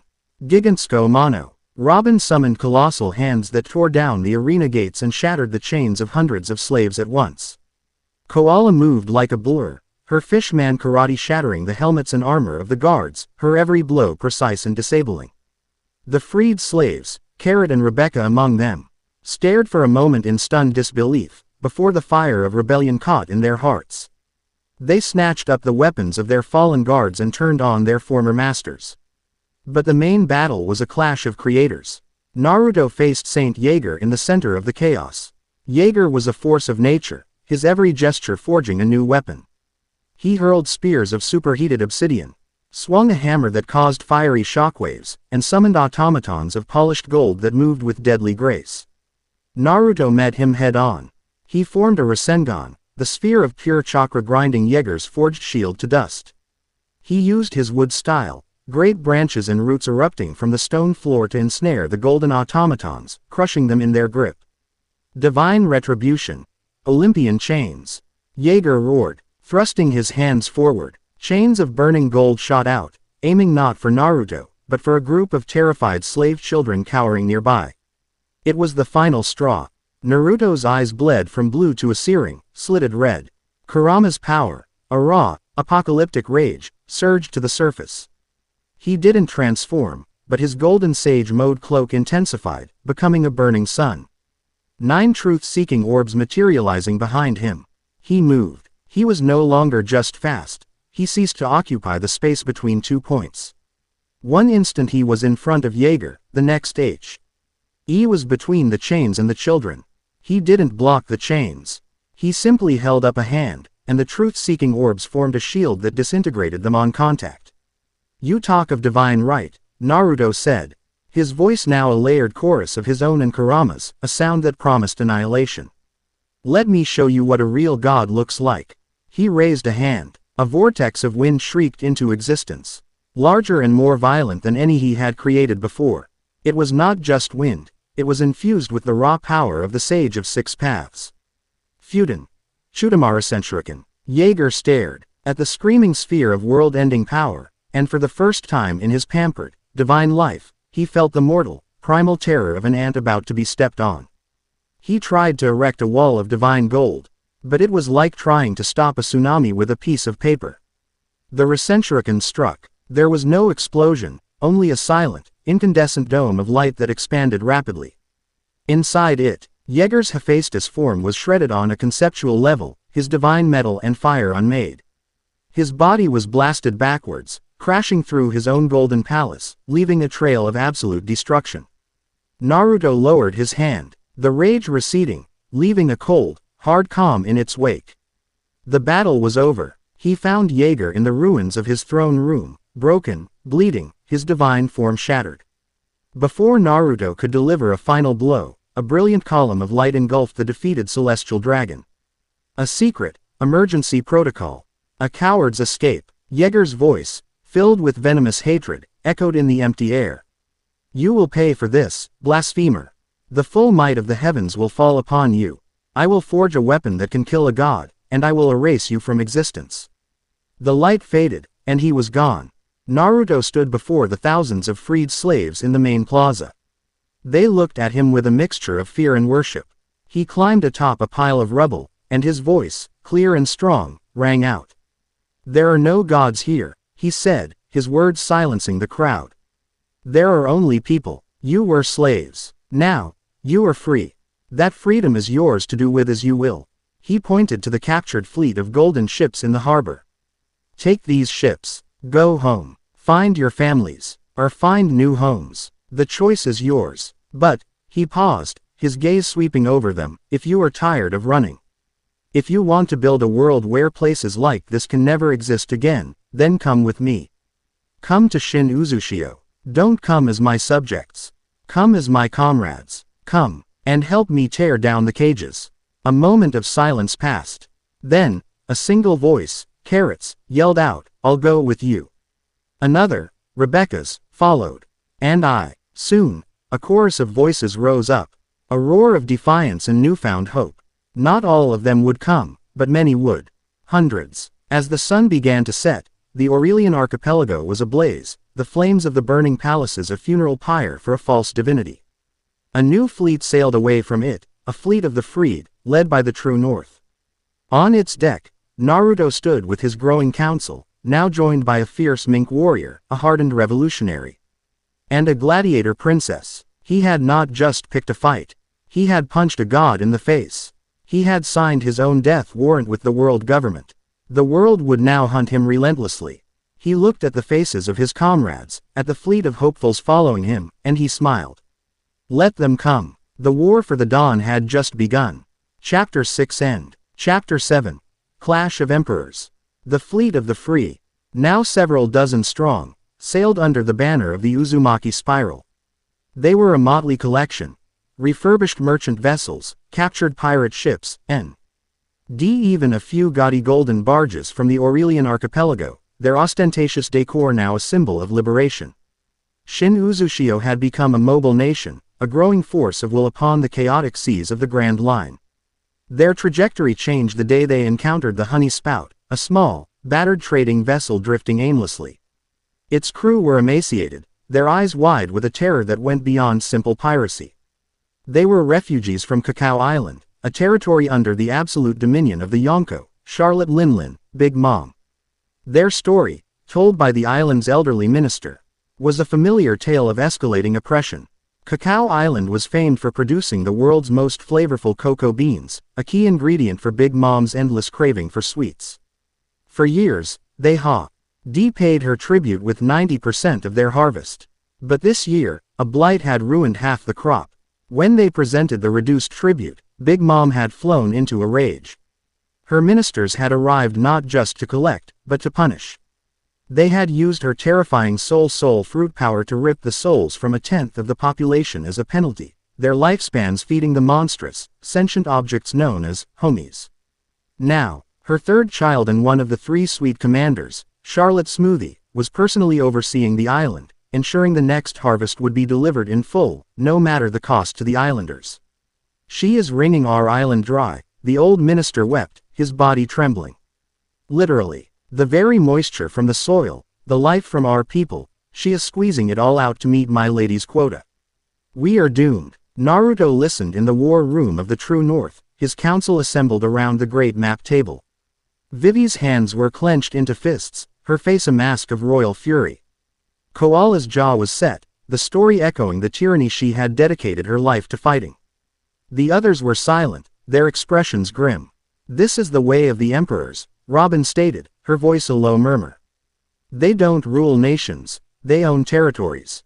The people are not citizens, they are ingredients in a recipe for power."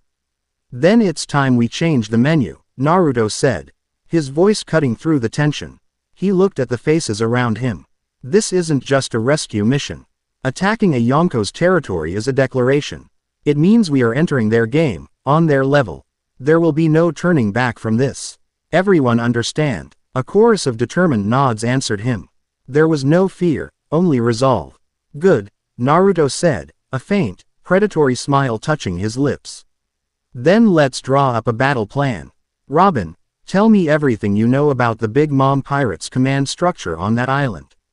The council of Shin Uzushio went to work. It was a symphony of competence.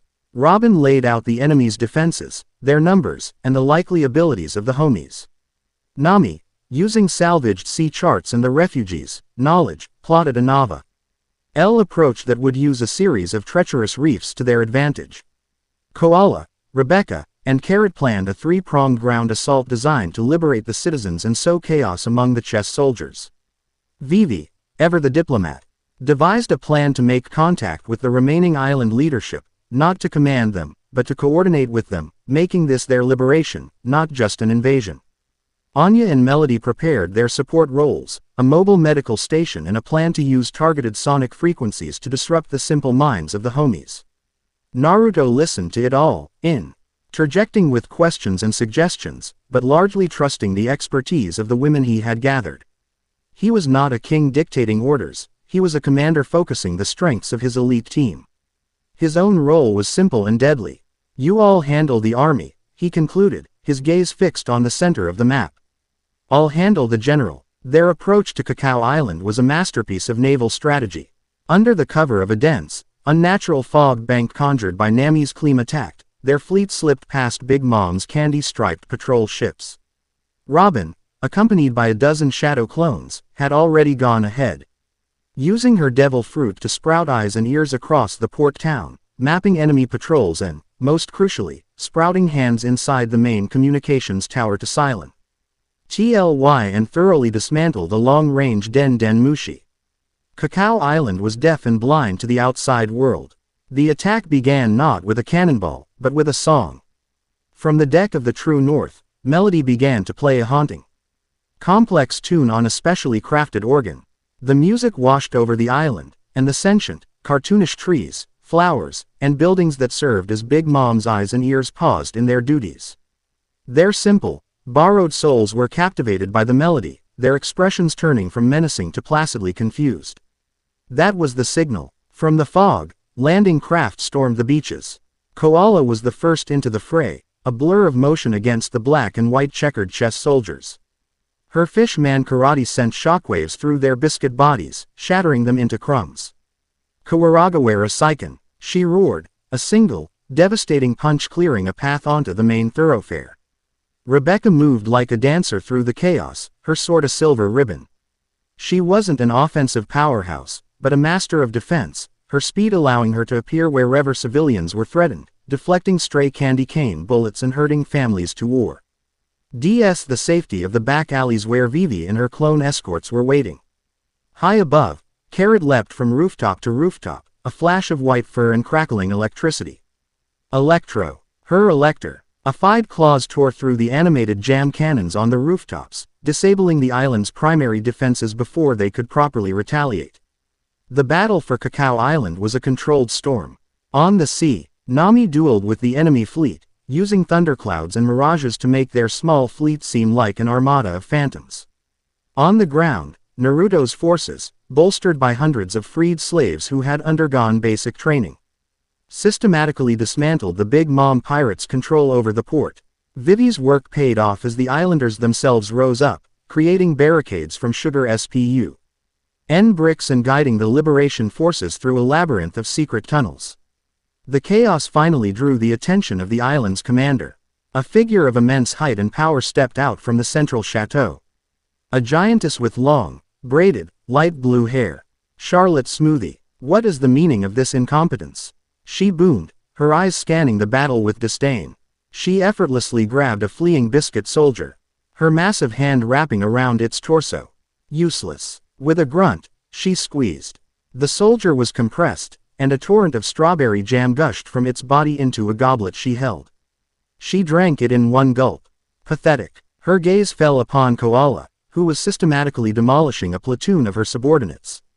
Smoothie moved, her speed belying her size. She appeared before the revolutionary, her longsword swinging. Koala barely had time to react, crossing her arms to block the strike. The impact sent her flying back dozens of meters, crashing into a building. Smoothie turned her attention to the battlefield, preparing to unleash her power on a massive scale. But before she could, a golden blur intercepted her. "Your fight is with me," Naruto said, standing before her. His sage mode active. Smoothie appraised him, a flicker of recognition in her eyes. The maelstrom. The fool who struck a celestial dragon. My mother wants your head. I will be happy to deliver it to her. She lunged, her longsword cutting a silver arc through the air. Naruto met the blade with a chakra-infused kunai. The screech of metal on metal was deafening. They exchanged a flurry of blows, their movements so fast they were invisible to the average soldier. But Naruto quickly realized this wasn't a simple contest of strength. The ground beneath his feet was becoming dry, brittle. The very air seemed to thin, to lose its substance. Smoothie smirked, disengaging. Feeling thirsty, she held out her hand and squeezed the air itself. Droplets of water materialized and flowed into her hand. Shibori. She was wringing the moisture from the atmosphere, creating a localized drought around them. Naruto felt a slight pull, a draining sensation. She was trying to dehydrate him. But his Uzumaki vitality and Kurama's vast reserves made him a living ocean of energy. The effect was negligible. He charged forward, a Rasengan forming in his palm. Smoothie didn't move to dodge. Instead, she thrust her own palm forward, and the air in front of her seemed to warp and solidify into a transparent wall. The Rasengan hit the wall and detonated, but the barrier held, cracking but not breaking. She had dehydrated the air to a point of near solid density. My power is absolute, she declared. Everything can be squeezed. Everything can be wrung dry. Your attacks, your body, your very life. She's not wrong, Kit, Kurama noted. Her devil fruit is a conceptual counter to many physical attacks. A direct approach is inefficient. I know, Naruto thought back. So we use something that isn't physical. He disengaged, creating distance. Behind him, a single black orb, a truth-seeking orb, detached from its place in the circle on his back. It floated into his hand, and he molded it, shaping it into a sharp, slender spear. The orb radiated an aura of profound nothingness, a power that did not obey the conventional laws of this world. Smoothie's eyes widened slightly. She couldn't identify the energy, but her instincts screamed danger. Naruto threw the spear. It flew straight and true. Smoothie reacted instinctively, attempting to create another wall of dehydrated air. But as the black spear reached the barrier, it did not impact. It simply passed through, the barrier unmaking itself in the spear's path as if it had never existed. The spear pierced Smoothie's shoulder, and she let out a cry of pain and shock. Her power had no effect on it. It was an attack she couldn't squeeze, couldn't manipulate, couldn't even comprehend. What is that? She gasped, stumbling back, clutching her wound. The difference between a queen and a god, Naruto replied, appearing in front of her. He didn't have a weapon. He simply drove his fist, cloaked in the golden energy of the Sage of Six Paths, into her stomach. The blow was infused with senjutsu, bypassing her formidable defenses and striking her true body with the force of a meteor. Charlotte Smoothie, a sweet commander of the Big Mom pirates with a bounty of nearly 1 billion berries, collapsed at his feet, defeated. Naruto stood over her, his expression unreadable. "You fight with incredible strength and loyalty," he said to her unconscious form. "But you give it to a tyrant who sees you as nothing more than a tool. A person's strength should be used to protect others, not to possess them." He turned away, leaving her to be secured by the advancing islanders.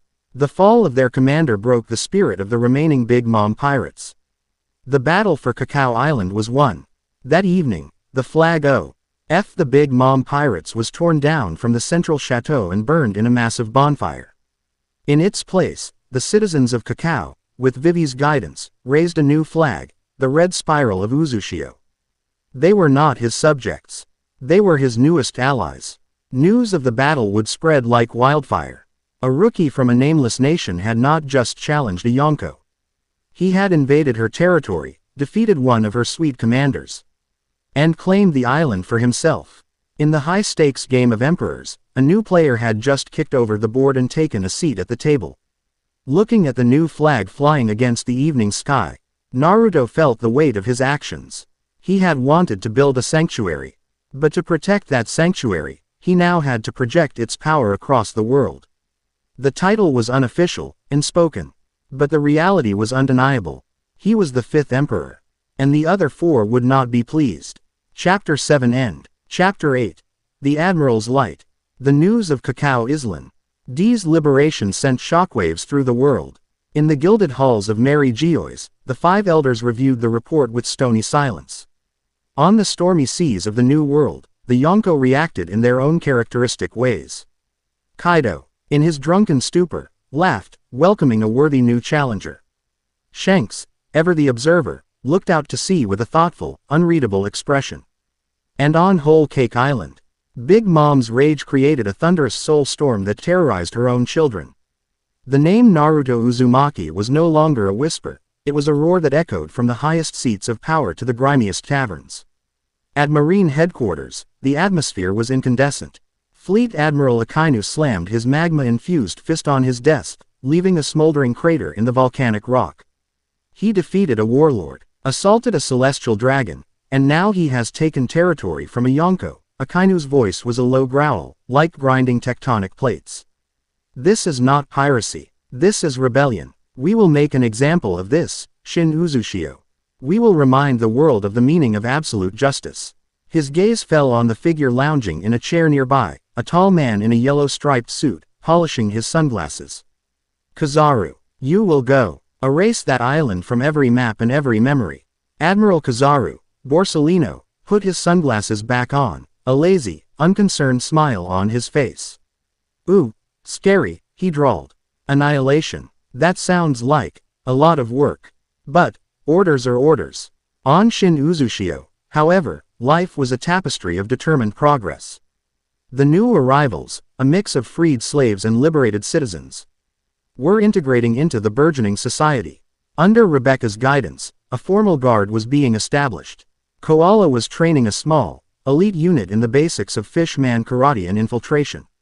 Vivi was deep in negotiations with the minister of Cacao Island, establishing their first formal trade alliance. It was a time of unprecedented hope.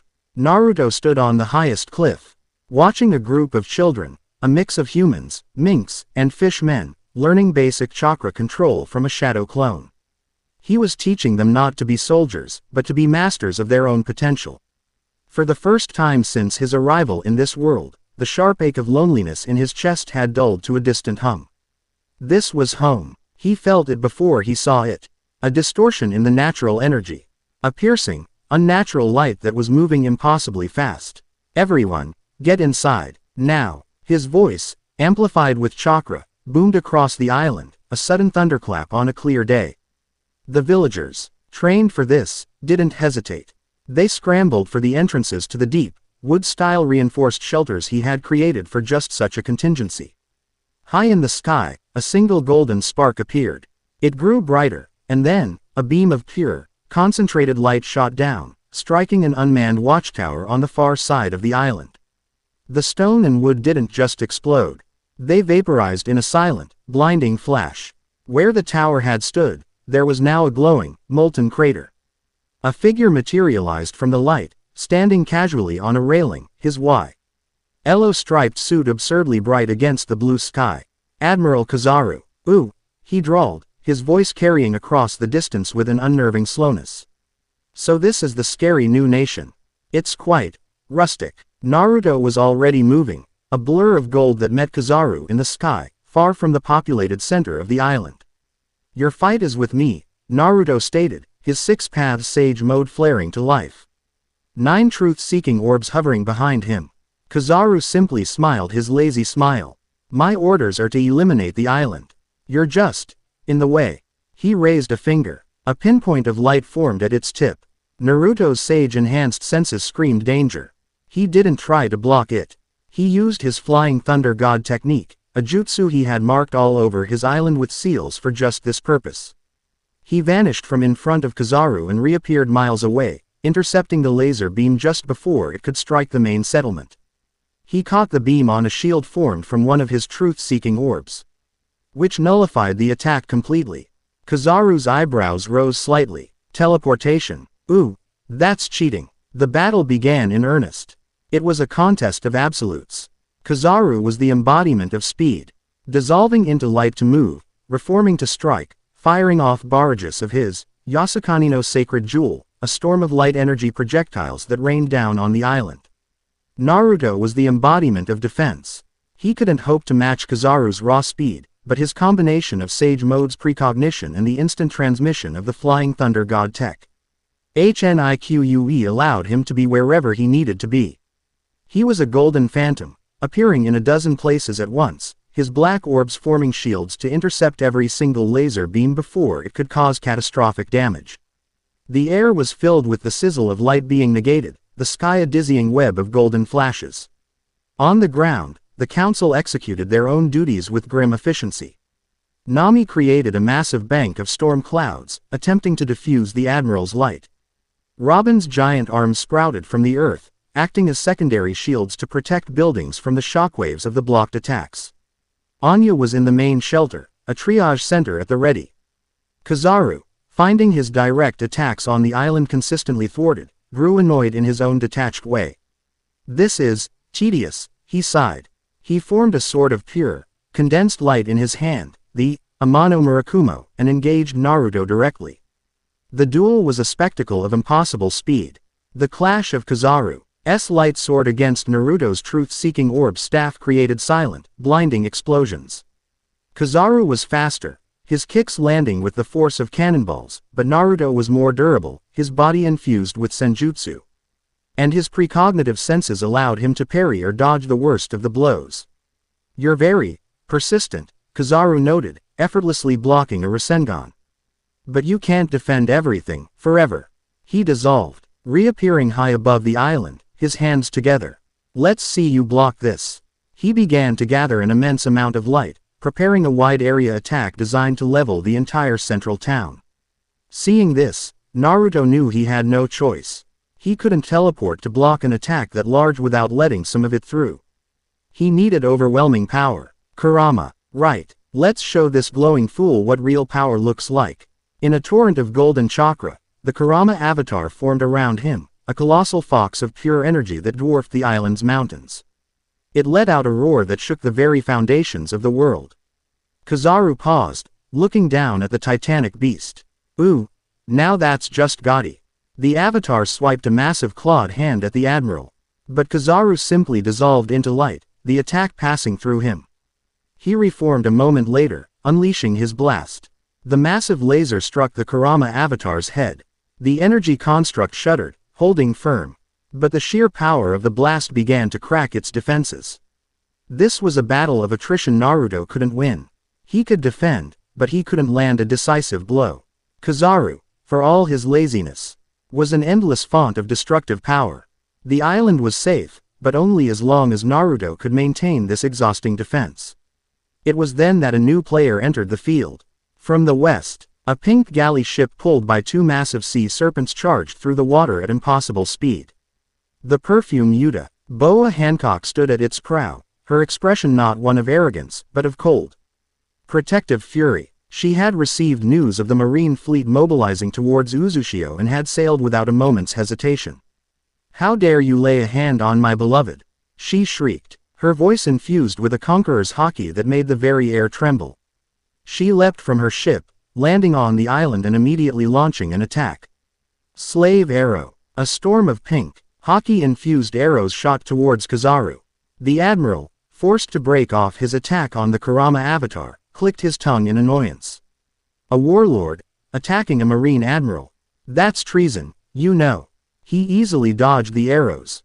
But Hancock was relentless, her kicks as fast as any vice admirals, each one imbued with a haki powerful enough to harm even a Logia user.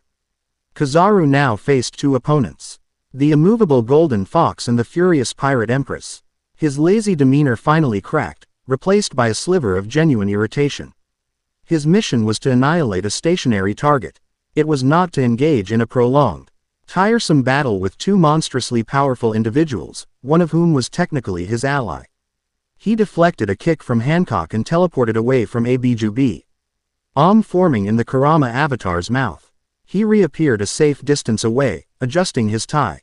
Well now, he sighed, the sound broadcasting across the island. This has all become quite the chore. So many scary people in one place. I think I'll just say I came, I saw, and it was too much paperwork.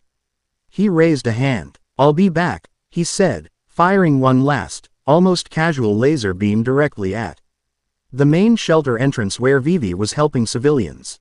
Naruto's Kurama avatar dematerialized, and he used the last of his Flying Thunder God reserves to appear in front of the blast, catching it with his bare hands. The heat was immense, searing his palms, but he held it, the energy dissipating around him. When he looked up, Kazaru was gone.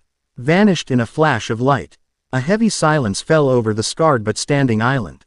The battle was over. They had survived. Hancock rushed to Naruto's side, her fury instantly replaced by fawning concern over his burned hands.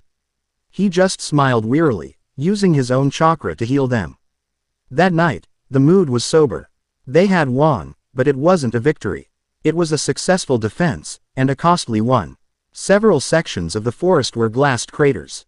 And the western wall was gone.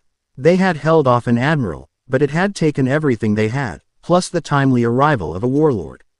In the command center, Boa Hancock formally made her declaration. Amazon Lily and the Kuja pirates hereby sever all ties to the world government, she announced, her voice ringing with authority. We pledge our blades, our lives, and our nation to service of Naruto Uzumaki and his cause. She looked at Naruto, a fierce pride in her eyes. She was no longer an intrigued rival, she was a committed ally.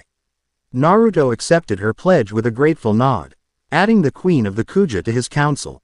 But as he looked at the new damage reports, a cold realization settled in. He could defend his home.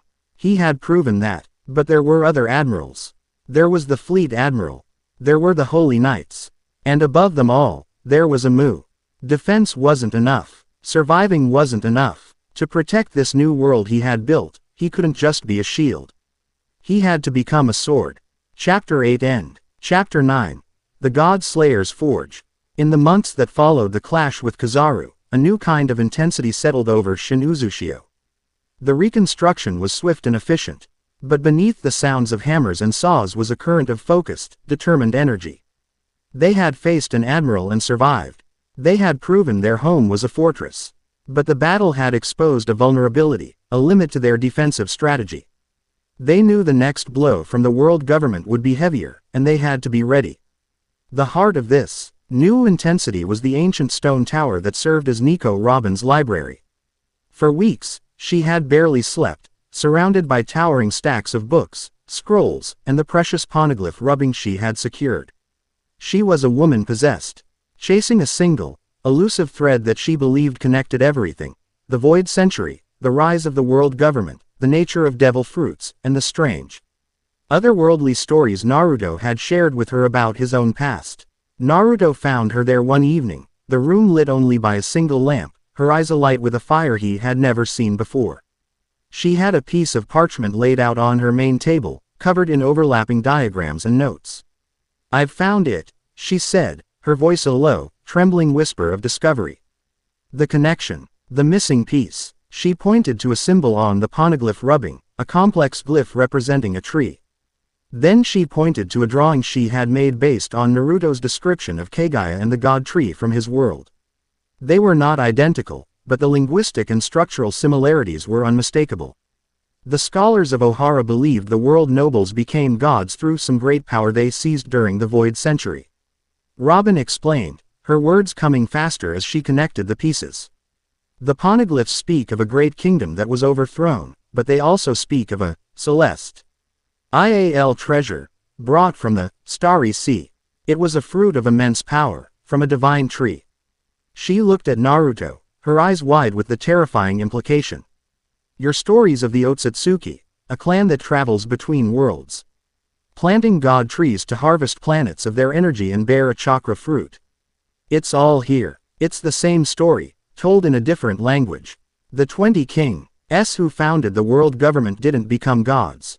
They found a seedling, a dying remnant of a god tree, or perhaps a fruit left behind. They stole its power." The pieces clicked into place with the force of a tectonic shift. The devil fruits, with their bizarre, reality-warping powers and their curse of the sea, they were likely fractured, corrupted echoes of that original chakra fruit's power. A flawed imitation of a divine science.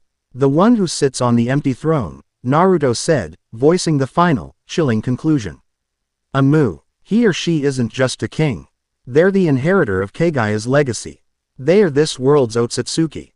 As the weight of this revelation settled over the room, Naruto's sage mode flared to life on its own. His head snapped up, his eyes wide with alarm. He felt something approaching, an energy so vast, so artificial, and so utterly malevolent that it made an admiral's power feel like a candle flame. "Something's coming," he said, his voice grim. "It's not a fleet. It's one thing, and it's big." They rushed outside. High above, the clouds were being pushed aside, not by wind, but by the sheer presence of an object descending from the heavens. It was a colossal, floating fortress. A disk of black, unknown metal a mile in diameter, etched with golden lines that pulsed with a sickening energy. It blotted out the sun, casting the entirety of Shin Uzushio into an unnatural twilight.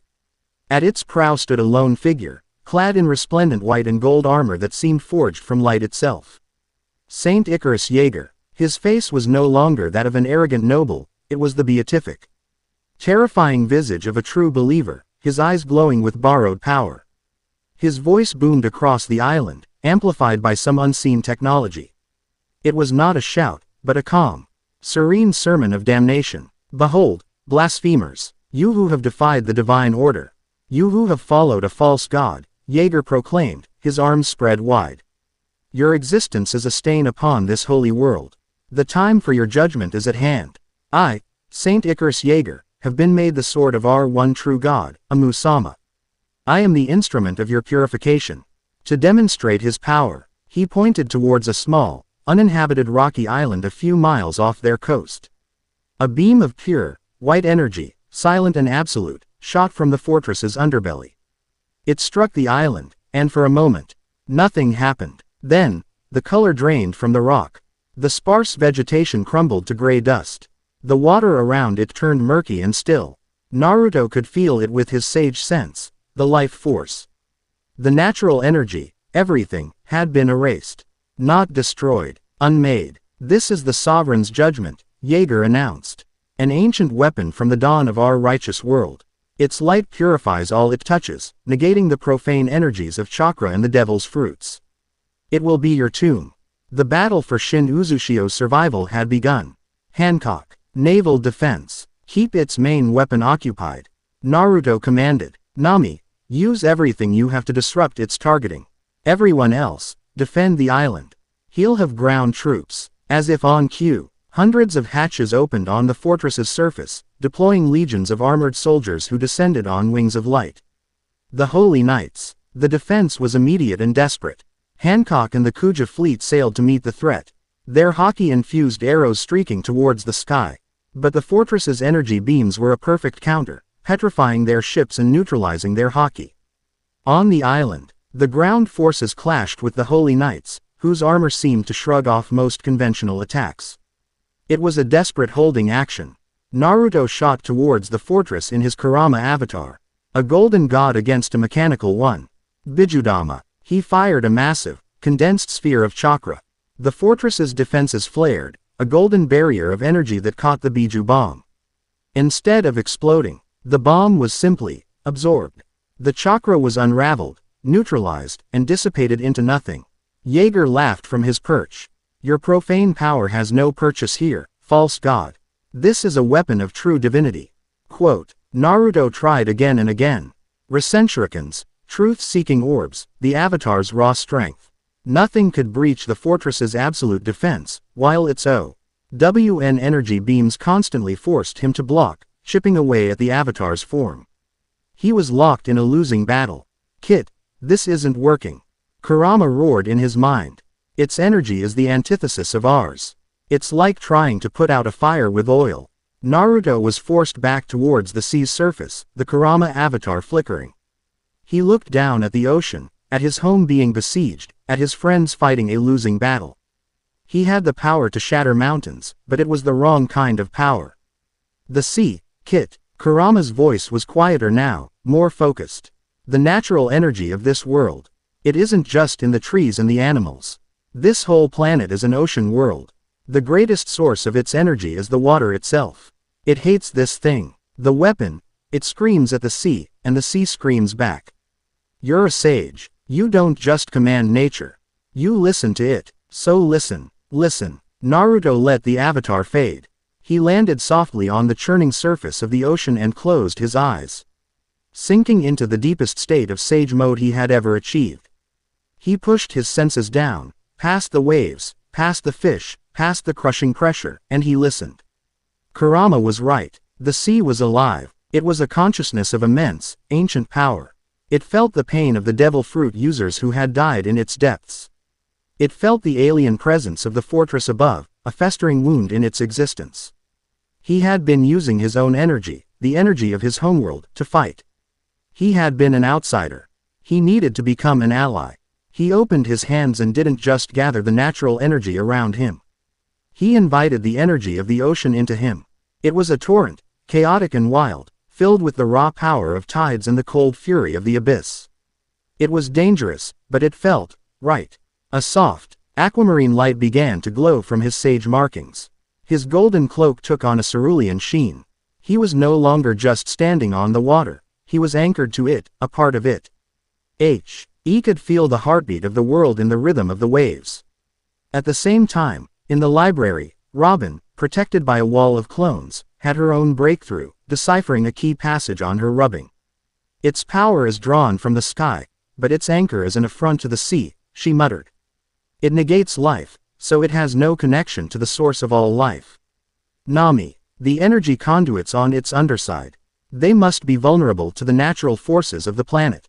Nami immediately began to relay the information. Naruto didn't need the warning. In his new, Tidal Sage mode, he could see the weakness himself.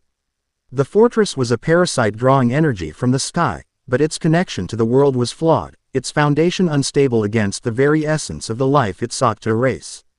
He didn't form a jutsu. He raised his hands, and the ocean obeyed. A whirlpool, larger and more violent than any natural phenomenon, began to form beneath the sovereign's judgment. The sea itself rose up in defiance. Great tendrils of water, harder than steel and infused with his senjutsu, lashing out like the arms of a kraken. They struck the fortress's underbelly, targeting the energy conduits he could now so clearly perceive. Joerger stared in disbelief. Impossible. He's controlling the sea. He tried to fire the main cannon, but the raging, chakra-infused ocean swallowed the beam whole. This is my world now. Naruto's voice echoed, seeming to come from the storm itself. He used the ocean as his weapon and his transport, a massive wave launching him towards the sky like a cannonball. He was encased in a spiraling vortex of wind and seawater, a living typhoon.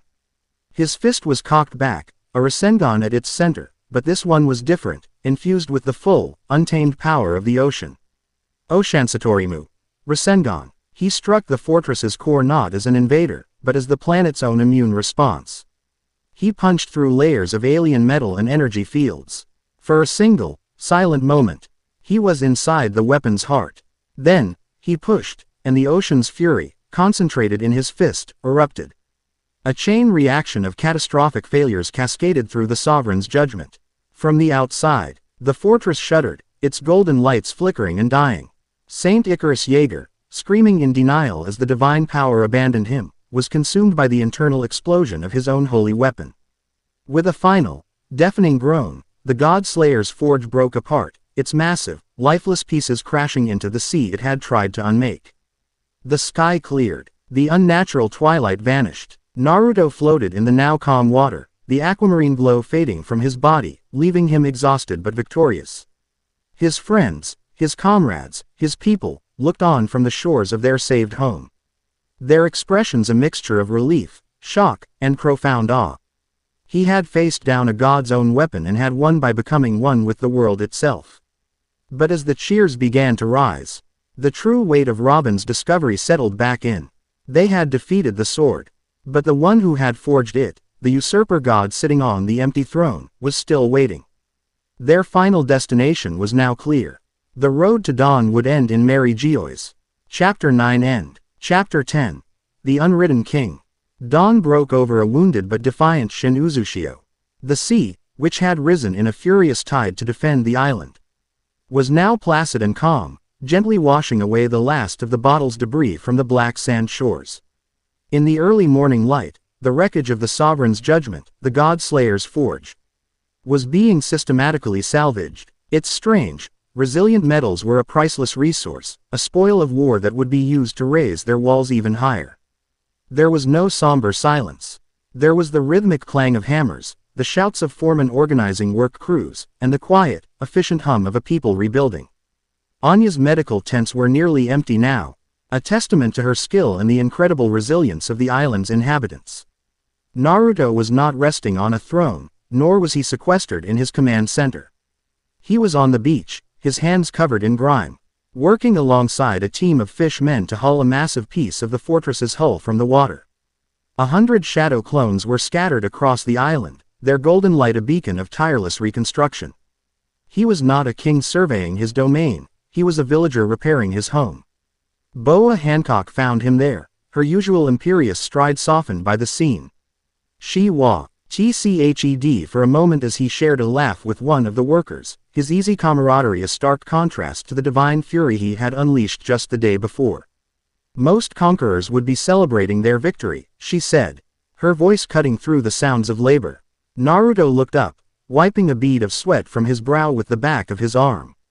We didn't conquer anything, we survived. There's a difference the world will not recognize, she countered, her expression serious.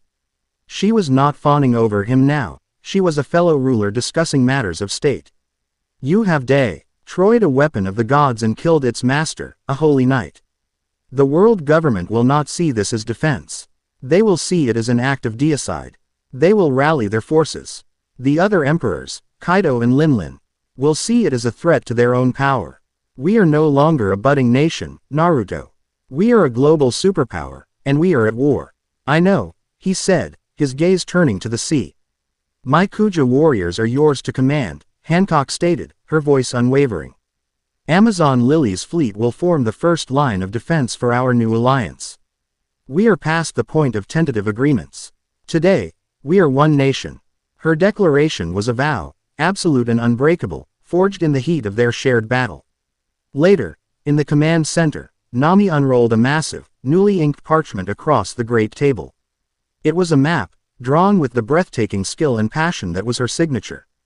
It detailed not just Shin Uzushio, but the surrounding seas, the allied territory of Cacao Island, and, far to the south, the island of Amazon Lily, now marked with the Uzumaki Spiral. It's the first official map of the Uzushio Alliance, she said, a proud, watery sheen in her eyes. It felt like a lifetime ago that she had been chained to a desk, drawing maps for a tyrant to buy her village's freedom. Now, she was charting the geography of a new world. We did it, Naruto. We built something real, a place that belongs on the map. Naruto traced the outline of their island with his finger. You did more than that, Nami, he said softly, his voice filled with a warmth that made her heart skip a beat. You didn't just chart a course on the sea. You drew the blueprint for a home. His quiet moments of reflection were punctuated by these encounters, each a thread in the tapestry of the nation he had woven. He sought out Robin in her now repaired library, the quiet sanctuary of their collective knowledge. The air was heavy with the weight of her discovery. The world is built on a lie, Robin said, her hand resting on the poneglyph rubbing as if it were a sacred text. For 800 years, history has been a weapon used by Mu and the celestial dragons to keep humanity in chains. The final war, it won't just be for territory or freedom, Naruto. It will be a battle for the truth itself. For the soul of the world. He saw the immense burden she carried, the weight of her entire civilization's legacy resting on her shoulders. He gently placed a hand on her shoulder, a simple, grounding gesture. We'll face it together, he promised. No one should have to carry a burden like that alone. For the first time, the shadows in Robin's eyes seemed to recede, replaced by a steady, unwavering light. Vivi came to him next, not as a princess, but as a seasoned diplomat. She carried a formal proposal to leverage Alabasta's standing within the world government, to use the upcoming Reverie not as a platform for open rebellion, but to discreetly spread the truth of their cause and identify other kingdoms chafing under the celestial dragon's rule. It was a dangerous game of political espionage, but Naruto saw the wisdom in it and gave her his full support, trusting her judgment without question. The culmination of their victory came 3 nights later. The islanders, declaring the reconstruction efforts sufficiently advanced, held a spontaneous festival. The Festival of the Rising Sun. The central plaza was aglow with lanterns and bonfires. The air was filled with the smell of roasting sea beast and the sound of joyous music, led by Melody, whose songs seemed to draw the very stars closer. It was a vibrant picture of the world they had built. Carrot and the minx engaged in playful, lightning-wreathed spars. Rebecca and the new guard performed a demonstration of their skill. Their movements precise and proud. Koala was arm wrestling a massive former gladiator, both of them laughing uproariously. Even Perona was there, trying to float menacingly through the crowd. Only to have her negative hollows chased by delighted children who thought they were funny-looking balloons, much to her Tsunere-fueled frustration. At the height of the celebration, a delegation led by Genzo, the Cacao minister, and an elder Kuja warrior approached Naruto. They carried a ceremonial pillow, and on it rested a crown. It was not a gaudy thing of gold or jewels. It was crafted from the ancient, chakra-infused wood of the island, woven together with polished, deep green sea stone, and at its center was a single, perfect pearl from the seas of Amazon Lily. You are our protector, our leader, our liberator, Genzo said, his voice thick with emotion. We ask you to accept this crown. To be our king. The entire plaza fell silent, all eyes turning to Naruto.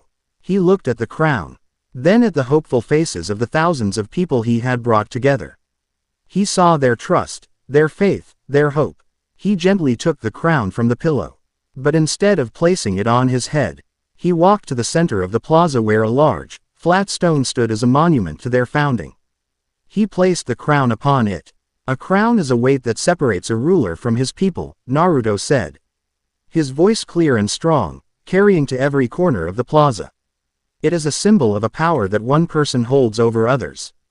I did not free you from tyrants to become one myself. He looked out at the crowd, his gaze meeting the eyes of every member of his council, every villager, every former slave. I don't want to be your king. I am your protector. I am your comrade. I am your family, he declared. This crown, he gestured to the object on the stone, belongs to no single person. It belongs to the will of Shin Uzushio. We are a nation governed by a council, by the will of the people. Not by a single monarch. Our strength is not in a king, but in each other. A stunned silence followed, and then, a single person began to clap. Soon, the applause was deafening. It was a roar of understanding, of respect, of a love that ran deeper than mere fealty. They had offered him a kingdom, and in refusing, he had truly become their king. The festival wound down in the small hours of the morning. Naruto stood on the cliff where he had first tamed the island's storms, the place where it had all begun. The sea was calm, the sky was clear. He was not alone. One by one, in small groups, they joined him. Nami and Robin stood to his left, their presence a comforting blend of adventurous spirit and quiet wisdom. Vivi and Hancock stood to his right, a queen of the desert and a queen of the jungle. United in a single cause. Koala, Rebecca, Carrot, Anya, Melody, Corona, and the others who had pledged their lives to his vision formed a silent, steadfast semicircle around him. His council, his comrades, his family, the 20 women who had become the pillars of his new world. He looked out at the horizon, in the direction of the red line, where Mary Geoise sat like a festering wound. The final war was an inevitability, a storm waiting to break. The usurper god, Amu, still sat on the empty throne. But as Naruto felt the quiet, unshakable strength of the people standing with him, he felt no fear. He had lost one home, only to build another, stronger and brighter than the last. The world had already given him many titles. The Maelstrom, the Sage King, the Fifth Emperor. He had accepted none of them. But he was what he was. A leader of a nation of the free, a commander of a grand fleet of the hopeful, a man who could speak to the soul of the world. He was the Unwritten King. And his reign, their reign, was just beginning. Chapter 10 End.